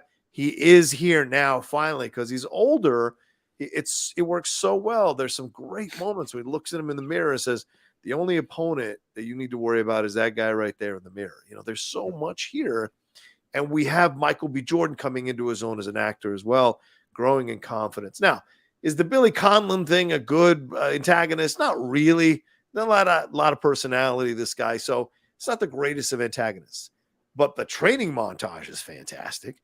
Rocky having the cancer thing, Jesus Christ. The scene he has with the woman there in the office and I'm going to get emotional talking about it. And he talks about Adrian's experience with cancer and what it means. And him and Adonis having that conversation in the locker room about it, where Rocky insults him and says, "You're not really family." And that is devastating. So seeing them kind of come back together. So both of them having to learn something in their lives, an older man and a younger man coming together to learn new lessons. It's just fantastic. And then by the end, of course, Adonis jumps movies and wins the title, or no, loses the title rather, and then eventually wins the title right in the next movie. But like, he mirrors what happens with Rocky. So it's incredible from top to bottom. And Coogler directs a black movie within this Italian-American umbrella of a franchise. And I think it's genius, absolute genius. So it's S tier. And Chris. This is one of those situations where I think Rocha really covered about everything right there. I'm trying to find a way in. Is there anything else I can say about this? Because Creed, again, this is another situation where Rocky Balboa, obviously being the first Rocky movie I got to see in a theater. This is kind of now, I don't know if my generation or the generation after. I'll argue that it's my generation's Rocky at this point, given the fact that this would be the first set of Rocky movies that my generation gets to witness in the theater. I think, this movie probably had almost everything going against it, just being the resurgence of a franchise that was pretty well completed, and everyone thought was you know what, we're good. We don't need to touch Rocky movies anymore. Yeah. And then this movie came up, and we're like, all right, I guess we'll give it a shot. And I think it just, this is one of those movies that just blows expectations out of the water. It was for me, it was absolutely a fantastic movie. Again, I'm not a big sports head, but I love me a good underdog sports movie. Right. Those I think are, regardless of whether you like the sport or not, whether you're into it or not, those I think always resonate with pretty much everybody. In this case, I think this was a fantastic story that really showed off different aspects that we didn't get in Rocky movies before. Like you were saying, Rocha, this showing the black experience in this movie, I think was an absolute pitch perfect direction to take the franchise. Yeah. If you were going to do something else, do that. Michael B. Jordan, absolutely fantastic in the role. The other thing I like, and I might be stepping on my brother's toe because I think he's probably going to want to bring this up too, is the introduction of the deaf experience as well. Bringing in Tessa Thompson's character. Yes, 100%. And what they... And I'm going to mention this. I know I'm going to mention this later on with Creed 3 as well, while trying to keep away from spoilers and stuff. But there's a great storyline that they do specifically with Bianca all the way through this trilogy. Yeah. And seeing it start off here and kind of getting the emotion and the weight of what she's trying to do as a music producer who's starting to lose her hearing, I think is a fantastic, not even like a B storyline, but its own story within these films, where you give an actress like Tessa Thompson enough to do that. It's not just, it's like I was saying, I think in our review for Creed 3, I like that she is present in all three of these movies. She's not just kind of cast aside. She is of equal value, an equal value player in these movies. And I'm not saying that they did that with Talia Shire, with Adrian in the movies before, but we get a lot. I feel like we get a lot more from her character in relation to Adonis in these movies than otherwise as well. Overall, I think, they did a fantastic job. Some of the score kind of being picked up from the Rocky movies and kind of doing a carry through here, I think is fantastic. I think is just, again, besides the name Creed, it attaches this to the Rocky franchise. Rocky's heart being a part of this, we kind of see what I think they really wanted to do or should have done with Rocky 5. A little bit better here, where Rocky, is able to take a student under his wings and kind of give him all the wisdom of what he learned and really bring success out of him, I think is fantastic. I'm right up there with you. I personally had this at the top of A tier. I could easily, again, this can go back and forth with Balboa for me as well, where I can see this one being an S tier as well. I can see the argument for that. Yeah. Well, I ain't got shit to talk about. Y'all covered it all. The one thing I do want to bring up, because I was wanting to bring this up when we were talking about Rocky Balboa, and I completely forgot, but it still makes sense to talk about it here. And I pointed this out to my brother because he didn't see this before, and even I didn't see it until recently. Is effectively, Rocky Balboa was supposed to be the end of the entire series, kind of like what Rocha was saying. You were saying about that Stallone was wanting to kill off Rocky in Rocky 5, but they let him live. They made another Rocky movie. Rocky Balboa, by the time Rocky Balboa happened, I mean, Adrian's gone. Paulie was still there. Paulie, unfortunately, passed away before Creed, before the timeline of Creed. But effectively, Stallone was supposed to pass away ambiguously at the end of Rocky Balboa. If you watch the very end, he lays the flowers on Adrian's grave and he walks away, and he fades before the movie fades to credits. Good point. And that was, Stallone said that was done intentionally to leave that ambiguous. Just you're leaving Rocky at peace with how his world is now. He got that stuff out of the basement. There's nothing left for him in this world. So he's free to just fade away with time in peace. That makes sense. But he came back in Creed because Stallone then turned out and said, no one actually realizes that we did that at the end of Rocky Balboa. Which makes sense, because I didn't know it, my brother didn't know it, and apparently, Rocha, you didn't know it. So, I didn't. And you know what? Stallone didn't say it in one fucking interview. So I feel like he was kind of playing both sides. Possibly. Yeah. He was like basically playing like a horror movie, like, well, let's not kill off Jason or Freddy just in case. Exactly. Let's leave it a little ambiguous. So that's exactly what he was doing with that. But I always thought that was a neat little point. And then they bring him back for Creed. Going back, Rocha, kind of like what you were saying is that we're going to make a movie about Apollo Creed's son. I'm like, I agree, kind of the same thing. I'm like, why? The Rocky franchise is perfect, minus Rocky 5. I'm okay with it belonging in there, but I mean, it was bookended so perfectly. That's why the sixth movie is called Rocky Balboa instead of Rocky 6. It's a bookend. There's no reason to return to this world. And then Ryan Coogler got attached to it. And then Michael B. Jordan, and I was like, okay, wait a minute. I have not seen Fruitvale Station yet. I know I hear it's a phenomenal movie, and I need to watch it, especially now that we've gotten through 3 Creed movies, and I still have not set my ass down to watch it. And what was really nice about that is how much that meant for Black Panther, because this Creed came out in 2015. And Black Panther was 2018, so... Oh, yeah, right.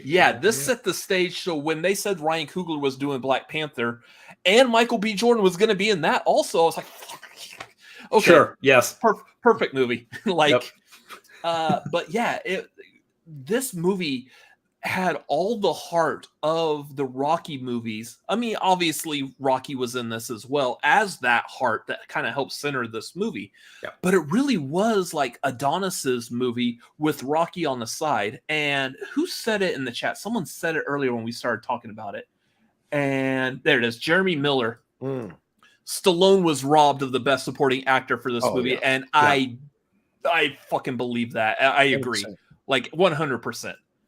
So, I had this movie as one of my two A's.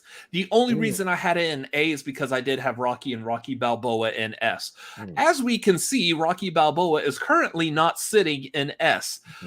So therefore, I am 100% okay if this movie happens to find its way up to S at this point now. So it sounds like my brother kind of has like roughly that same kind of opinion. Rocha, you're S. I am okay if we want to just go ahead and call an audible and change our opinions and throw it in S. Yeah, I think it's poetic that both first movies of both these characters and both parts of the franchise are both in S.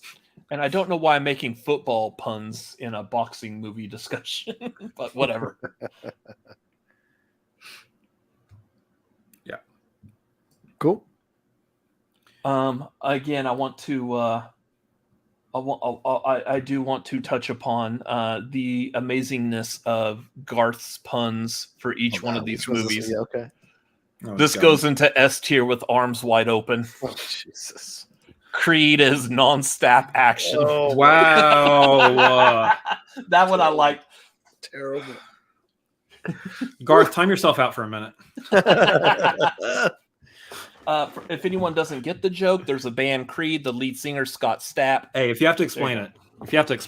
I know, but I think it was a good pun. I'm trying to help it along here. All right, Chris. Oh, it's my turn. Yep, we are at the penultimate movie of this entire saga, Creed 2. Take it away. I think it goes to show this entire franchise is pretty good, since we have the tiers that can have two movies in them are all three S, A, and B already solved, which leaves open spots in C and D, which is kind of frustrating because, again, like these movies are all like S, A, B. Where do I have Creed 2? Let me see. S, A. Okay, yeah. So Creed 2 for me, when I first watched it, I remember walking away from it going, it wasn't as good as the first one. Yeah. But on the rewatch that I did before this, I was like, you know what? God, that's a damn good movie still. I love the continuation of the Rocky IV story here. And I feel like it's a natural fit that the son of Apollo has to fight the son of Drago. I almost feel like it would be a missed opportunity if you didn't do that storyline at some point within the Creed franchise, because there's a lot of weight behind Ivan Drago, of course, killing Apollo in the ring. And so there's going to be a lot of weight, a lot of drama to build off of for Adonis to come in and take on Victor, essentially. I think you could have had a situation here where it was very melodramatic in terms of bringing Ivan and Victor in and what their storyline looks like now. But I think that they gave it some real heart and logical sense, and that Ivan's trying to fight for being the shame of his country, essentially being shamed. His wife left him, and all of that, and you get him just pressuring and pushing Victor to be what he couldn't be up against Rocky, and trying to bring honor back to the Drago name in Russia. And I think there's a lot of good mirroring of what does legacy under a name mean? Yeah. When you've got this isn't necessarily Victor's fight. Like, Victor isn't necessarily having to, he doesn't have to come in here and defend his father. Much like Adonis is, while there's honor in his father's name, he's still fighting for his own name as well here. And so he doesn't necessarily have to do a fight to honor his father. Like, it's the two sons kind of coming in and doing a fight that they didn't necessarily have to do, but yet there's something that means that they did kind of have to do it. And I like it. I like it also and I want to fast forward straight to the end here, where Ivan, the mirroring of Ivan throwing in the towel when maybe Rocky should have for Apollo. Yeah. You get that Ivan recognizing, no, this is my son. It finally broke in his brain. Like, no, this is my son. I can't let him take this hard of a beating in the ring. I have to put a stop to this. I pushed him into this. I'm gonna put an end to it. Yeah, there's just so much about this. I think obviously, there's part of me that believes that if Ryan Coogler directed it there would have been a little bit more to it that I think I would have enjoyed. I think Ryan Coogler had a good vision for the Creed movies, and I think it was kind of missing his touch a little bit. But I think Stephen Cable Jr. also brought some good heart to the story too. I think overall, when we're talking about all three movies, I think there's consistency in all the Creed movies, where it almost feels like they could have been directed by the same person, but there's just a little bit different in each one that you can tell it was under a different vision. So for this one, I think it was a necessary story. I think it was a good story. I think overall it's a great movie. The stuff with Rocky, I'll touch on that real quick because I know like we got two other folks here who could probably spout off on some of this too. The stuff with Rocky where he's like, it's your time now, and then he sits down, kind of signifying the torches passed situation. Yeah. It's no longer Rocky's story. It is Adonis's story. This is Adonis Creed's story. I think was a really good touch as well. All this really comes down to for me is that I like some of these other movies a little bit more than this movie, which is why this movie's in the B tier for me. Okay. Who goes next? Is it you, Robert? Yeah. Okay. So, I mean, kind of the same.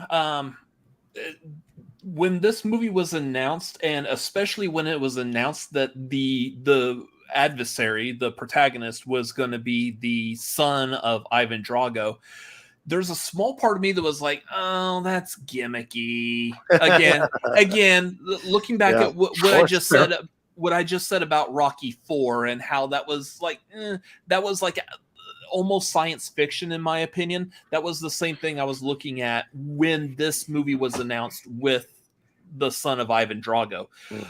A small part of me was like that. The rest of me was like, oh, this is a good idea.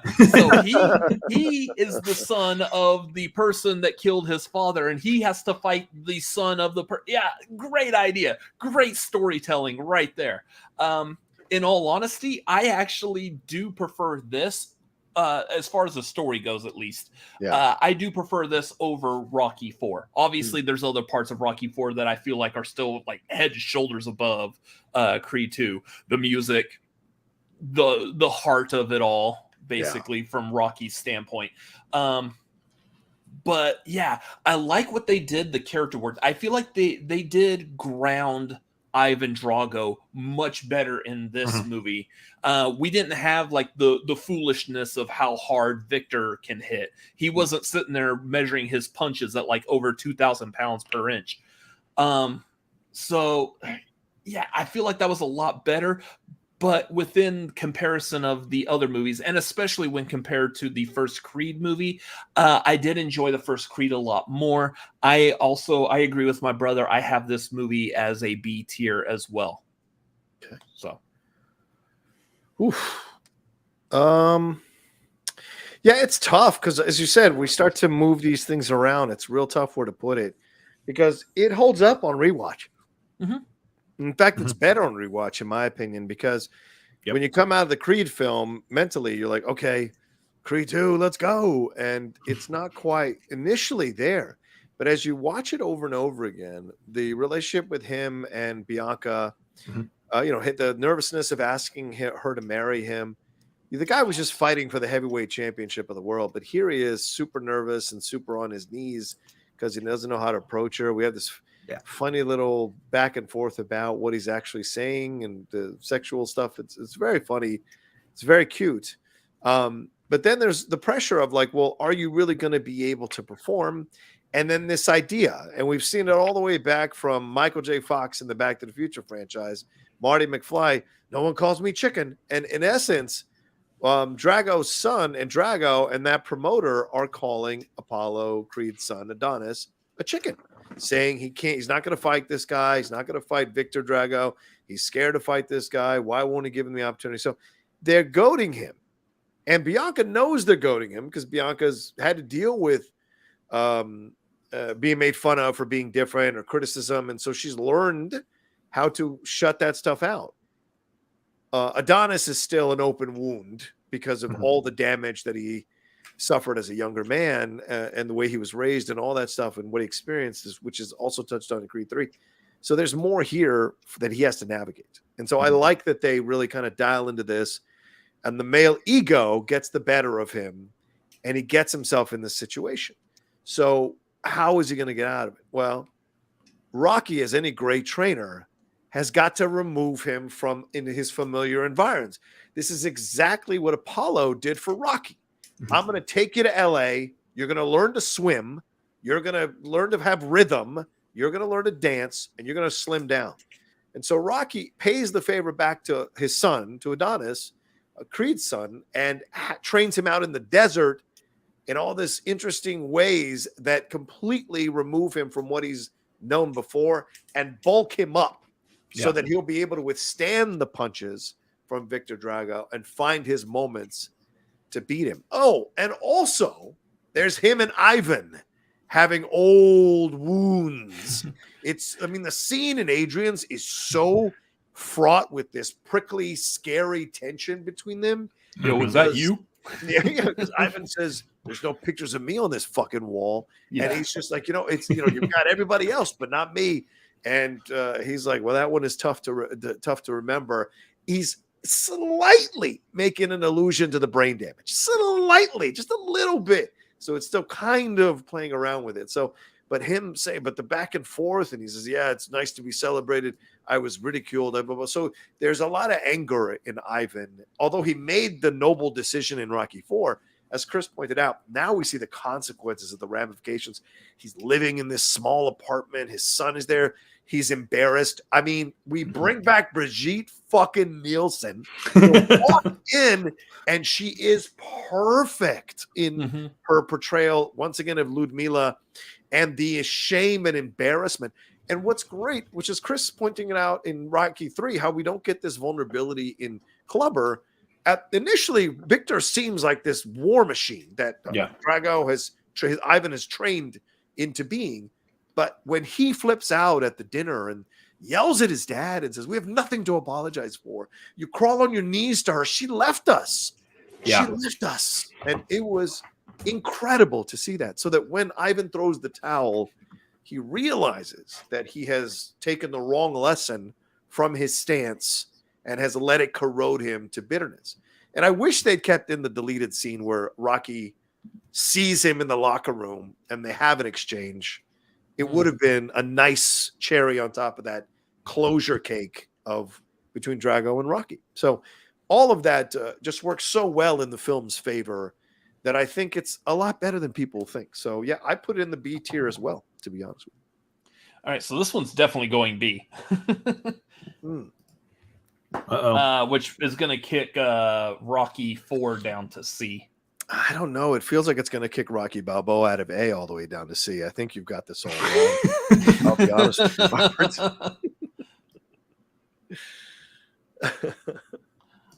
we'll leave that open here for a bit. Wait, you all liked Rocky 3 better than Rocky 4? Is that correct?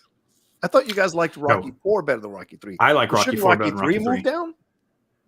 So, the way that we have ranked them, Rocky 3 and Rocky 4, all three of us have ranked them exactly the same. B, A, and D. So both of them technically were around here. But since Creed 2 is BBB across the board for all three of us, right? Creed 2 is definitely going to be at the top of B, which would knock Rocky 4 down because that's where we have the open space. Who had D for Rocky 4? I didn't keep track of that. No, that was me. Sorry, I did keep track of that. That is ridiculous. So I had D. For Rocky 3 is a worse movie than Rocky 4. I don't understand why aren't we moving? I mean, I hear the argument for swapping. That's 2 versus 1. I feel like using your own logic, you got to move Rocky 3 down and move Rocky 4 back up. But hey, it's your show. It's your show. We will discuss this. I'm open to discussions of it after. Holy shit, we're almost at the 2-hour mark. All right, let's go, Robert. I got to get to sleep. Let's go. What do we got? What's next? All right, next one's coming to me again. No spoilers for this one. No spoilers. So it's gonna be a little weird to talk about. This will be easy breezy. Yeah. Creed 3. Good movie. All right, done. easily probably the most personal movie for Adonis, Yeah, for Donnie. For sure. For sure. And I think that dynamic is fantastic. Like we said in our review, which is available to watch on our channel after this is done.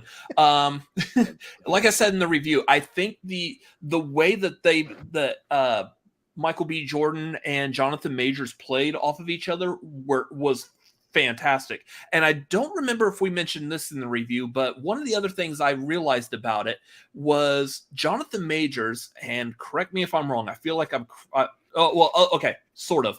Jonathan Majors was really the first time that the opponent was not an actual boxer in real life. He was just an actor. I can't remember if Carl Weathers was Carl not a Weathers boxer in real life. Yeah, Carl Weathers is the Dolph only other Lundgren. one. Dolph Lundgren was not an out boxer in real life. Neither was T. T was a bouncer. So Okay, no, I thought T was a boxer. Andrew Toney and Tommy Morrison, I think, are the only two real boxers. Tommy Morrison was. Oh, and Antonio Conlon. Tarver. right, Tony Tarver. That's what I'm trying to say. Not Andrew Toney. Tony Tarver. Conlon, Ricky And Conlon. Conlon. was real boxer. Yeah, at least in the Creed movies, everyone that Donnie has faced off have all actually been boxers in real life. Yeah. Wheeler, Victor, all of them. So I mean, I like that they brought someone in who wasn't necessarily a boxer to begin with. They brought someone in who was primarily an actor, and I think that really helps with the character development between the two of them. Yeah. The stuff that they did with Bianca and Amara in this movie is absolutely gorgeous. The kind of like what my brother was talking about earlier, what they've done with Bianca kind of as a side story throughout all three of these movies building up to this movie has been, that could have actually been its own movie on its own easily. And then of course we got the stuff with Amara that I really like the representation of people with disabilities nowadays, especially like I'm a huge fan of Coda that also dealt with people who were deaf. They hired actors who were also deaf. Tony Katsur won the Oscar for it last year, so phenomenal job. The little girl that plays Amara in Creed 3 is also a deaf actress, and she does phenomenal in this as well. So I loved all of that. The real big negative takeaway that I've had on this, and again, not spoiling it, it's fairly public knowledge that Stallone is not in this movie. But I think that's where this really hurts. And I've heard like a lot of people within this community, within the YouTube movie space talk about this as well, that a lot of people just really feel the loss of Stallone and Rocky's heart that was prevalent through all the movies. It's really lacking in this one. And if Rocky was there, even for like one quick scene, just to kind of like a little bit of a pep talk, I think that Creed 3 would have been a lot better than it was. Not saying it's a bad movie at all, but it could have been better. You can always do a little bit better. So, that being said, because of where everything else was when I was ranking these, I did have Creed 3 in C. So wow. Okay. So Rocha. Interesting. Yeah, I think it's a good movie. I really enjoy the decisions. How can I say this correctly? Okay, here's the deal. Creed 3 is the first step of Creed moving away from Rocky Balboa. Yeah. I think Rocky is mentioned once in the movie, if at all, and that's it, which is really kind of shocking. So you've got this, and this is, I mean, the fist bump at the end of Creed 2, that was essentially Stallone handing off the franchise. So I'm really surprised at him complaining about things now with the Irving Chardoff and Robert Winkler and all of that. So it's interesting. He might be a little posturing, but whatever. But this is very much Creed's story now. And this is very much the Black experience of being this boxer. And we see the idea that Damien goes to jail for as long as he does. And that's in the trailer, no spoilers. Goes to jail for as long as he does. It's an indictment on how the penal system is unfair to young Black men and what it can do to them while they're in there. So we get that explored. Plus the idea of jealousy within communities of color. That's a big thing in communities of color. Sometimes the people who want to take you down the most are your own people. In the Schmoedown, some of the most vitriolic fans towards me were other Latino fans. It was kind of crazy to me to get a taste of that, how angry they were about it because of my success and constant success. And it was something I was just shocked by as I played in the games, trying to represent my ethnicity, seeing that fans were turning on that. So you see that here in this film. You see, of course, in the trailer, it's Jonathan Majors who's angry that Creed has the life that he thought he should have gotten, he deserved. So having that energy here is just really incredible as a new thing. The only jealousy we got in Rocky was Paulie getting drunk at the beginning of Rocky 3 and throwing a bottle through a fucking pinball machine. This is something much more combustible and much more ingrained in a culture for numerous decades. That's always been the way it is. So I found that they made a commentary on that really interesting. But then you've got this idea of how is he going to deal with the guilt he feels for the mistakes of his past? And we all go through that, regardless of how we go up through the world. We've all got to get mistakes. We've got to navigate. And I love that becomes a very strong storyline in the movies, how he navigates all of this, what his responsibility to it is, and is he doing the right things? And so in a way, he's representing Clubber Lang trying to bring Rocky back to the streets. Here comes Damien trying to bring Adonis back to the streets. Will he resist it? So that's the kind of the storyline throughout the movie. And I really enjoyed the way they do that. Him and Bianca, the stuff with their daughter, really powerful stuff as well. The stuff with his mom, really incredible stuff as well. And Jonathan Majors delivering yet another incredible performance to add to the numerous ones he has delivered. In 2019-18, whenever I was at Collider, I had the top 5 films. One of my top 5 films of that year was Last Black Man in San Francisco. I'm on video saying that because of Jonathan Majors' performance. I saw what I saw back then, and it's no surprise to me now to see him flourishing the way he is in all these different things. And it is incredible to see his performance in this movie. Him and Michael B. Fantastic chemistry between them. The negatives, and there's no spoilers, there is some convenient shit that happens. There is some stuff that if this was an actual real world, there is no fucking way certain things would happen. So that kind of takes away a little bit. The montage isn't as magical as these montages need to be. And the final fight, I appreciate the anime influences, and I loved that he swung for the fences, but it doesn't all work. So it kind of takes away from the overall enjoyment. So I would put it in C as well. But I have a feeling that as I watch it more and more, it's going to maybe move up to the B tier at some point. But yeah, absolutely. Actually, you know what? Yeah. I'll put it there for now. But I think it's a better film than Creed 2. But since we all put Creed B and Creed 2 and B, I won't go back against that. And I'll put it there in C as well. So real quick before Chris goes, we did get another Streamlabs in from Garth saying, you guys got to wrap this up soon. The nursing home staff are going to come in and shut off Rocha's computer soon because it's past his bedtime. And then just to put the icing on the cake, Garth again, listen to this soon. I have to get out of here. Rocha proceeds to talk for 10 minutes about Creed 3. All right, son. All right. I hope you enjoyed your recliner, Garth. I am now hexing your recliner so that the leg stuff doesn't go up. I'm now hexing your recliner. Don't do that. When it breaks tomorrow morning, he needs to stay out of the Rochateers. Well, Chris, go ahead and talk about Creed 3 again. Yeah. So it's again, this is one of those situations where I'm just going to re-highlight kind of the same stuff everyone's already said. Jonathan Majors is once again, we're looking at a situation where Jonathan Majors is a hot ticket right now, and for good reason. The man knows what he's doing. He is a phenomenal actor. He's got such great range to what he's capable of doing. Like I think the first movie I actually saw him in, I know he was doing stuff prior to this, so I'm not saying like he hasn't had a career before this, but the first movie I watched with him, and it was The Harder They Fall, which I thought was the cowboy film. Yeah. I thought it was a fantastic role for him. It was a great introduction to who he is as an actor, and I think that was a good indication for me of knowing where he's going with like Kang and everything, and then being casted in this as well. So as soon as he was casted in this, I was like, absolutely, yep, sold. I'm there. I'm watching it.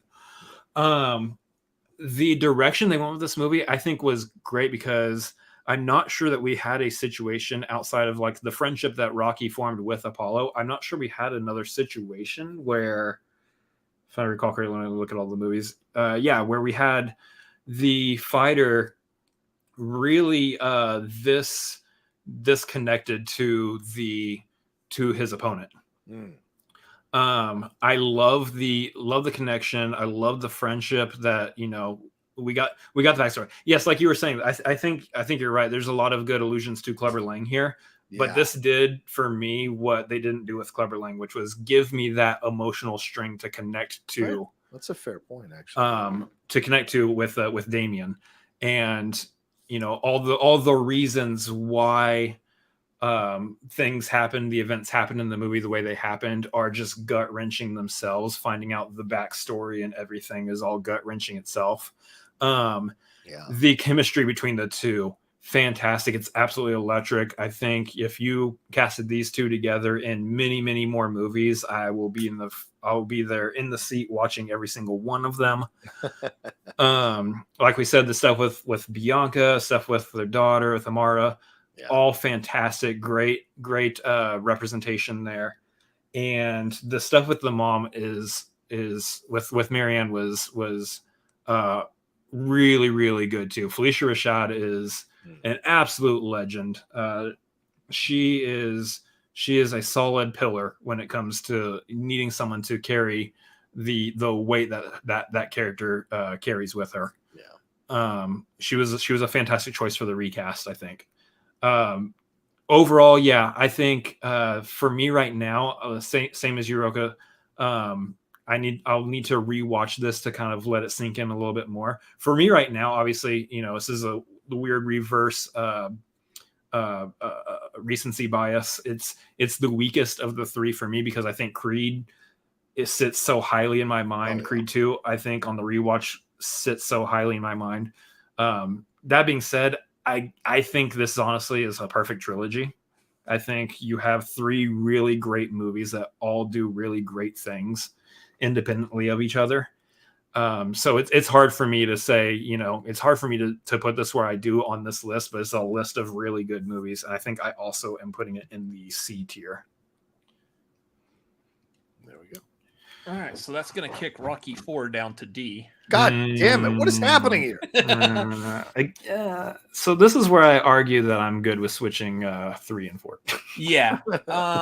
So this is one of the things I like about like how this particular show is set up is when we talk about these movies, there's like throughout the course of this specific episode, Rocha brought up a lot of points that I hadn't necessarily thought about. Yeah. We're all watching the same movie. We all connect to it in different ways. And when bringing up these various points, I'd be like, okay, I didn't think of it that way, or I didn't see it that way. And that's what can kind of help. That's why I like this idea of once we go through this, do we want to shuffle things around? Has one of us convinced another one of us? Yeah, we could actually probably put this up there. So like Rocky 4 still has a lot of weirdness to it, but I understand if we want to bring Rocky 3 down and put Rocky 4 back up. Yeah. So first of all, Creed 3 is going in C because again, all three of us agreed with across C. the board. Yeah. So now we're talking about you want to kick Rocky 3 down to D. And put Rocky 4 back up at B? Yeah. Okay.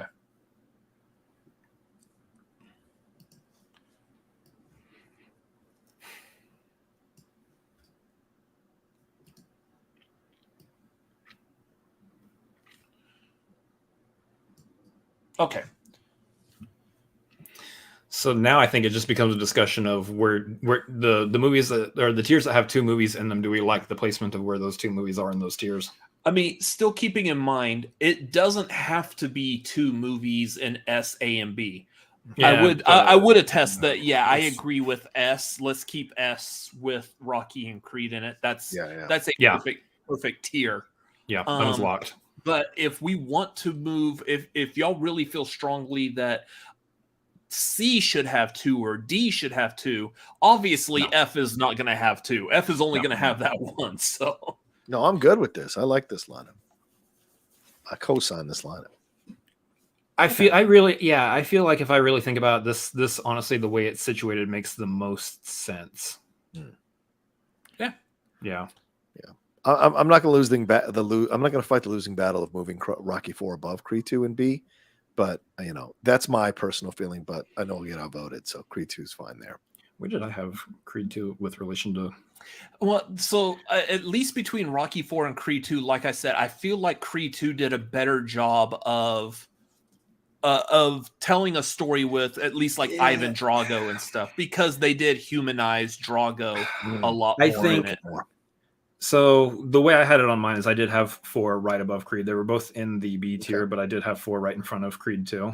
Fair enough. And I think the reason for that is the whole killing of Apollo's story. I think that the weight that has on Rocky, I think, is more than the stuff in Creed, what happened in Creed 2. Okay. So I would argue, I could also argue Rocky 4 being over Creed 2. Yeah. Do we want to swap them? I'm open to swapping that. I'm happy to swap it if you guys are open to swapping it. So, swapping Creed 2 and Rocky 4. Yep. I think it's a nice little voting system. If we got the 2 against 1 on that, I think it makes the most sense. Mm-hmm. What was that? That was Rocky, or that was Creed 2 that was behind there. Otherwise, I think everything else feels pretty good. Okay. So that is where everything goes. So again, I'm going to say this even though we didn't do it last time. I will clean this up and I will post this on Twitter tomorrow so everyone else can have comments about it as well, so they can see our rankings and whatnot. Last time I had really just was not feeling well, so that's my excuse for not doing it with the rom-com movies that we tier rank, but I will do it for this one. So I feel perfectly fine right now. So no problem. Anyways, so that is how the ranking is going to go. Cool. So I'm going to go ahead and have Carl come back out and take this down, and we'll get back to closing remarks. So Carl, hit it.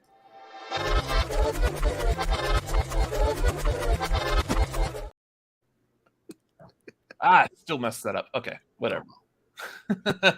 Anyways, so that ranking of it, that was a pretty good ranking. Good discussion on that. Yeah.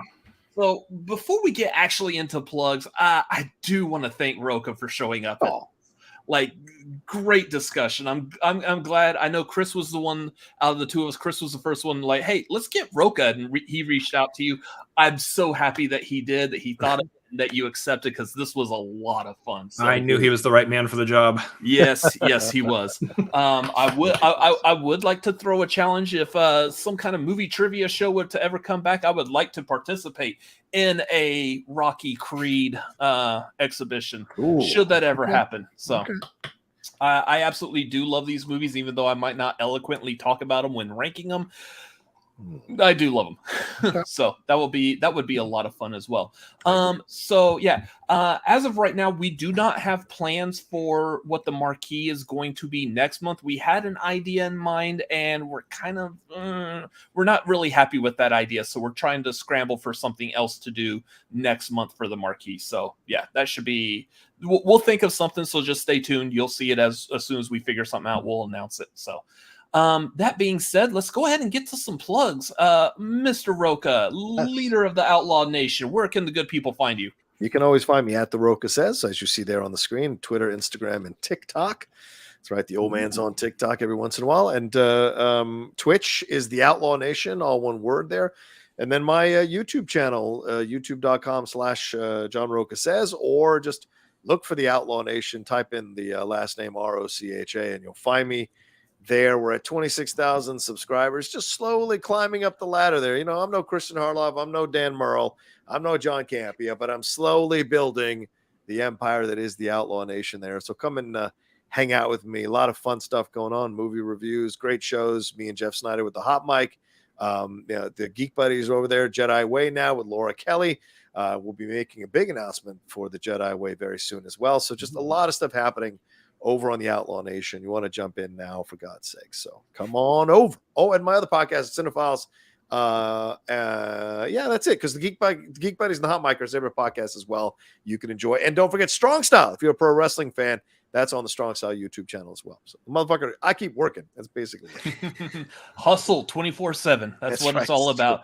I will tell you personally, I do enjoy watching the Hot Mic between you and Snyder. Y'all are both really good at having those conversations. So. Thanks, man. Yeah, I love doing that show with him. Yeah, y'all are both like excellent at how y'all talk and word things.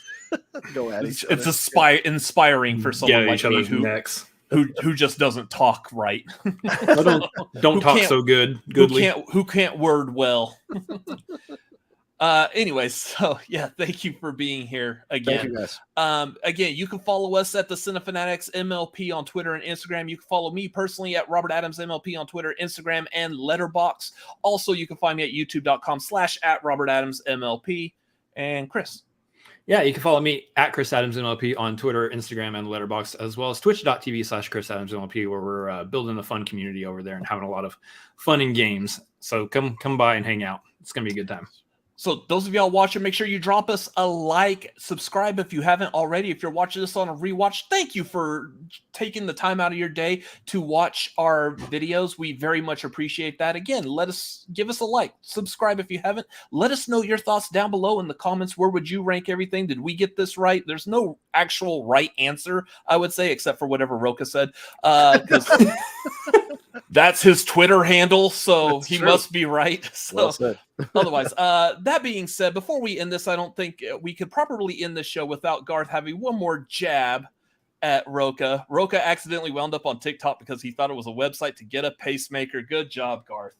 Welcome, bringing it. Yeah. So, anyways, that's going to do it for tonight, y'all. Thank you.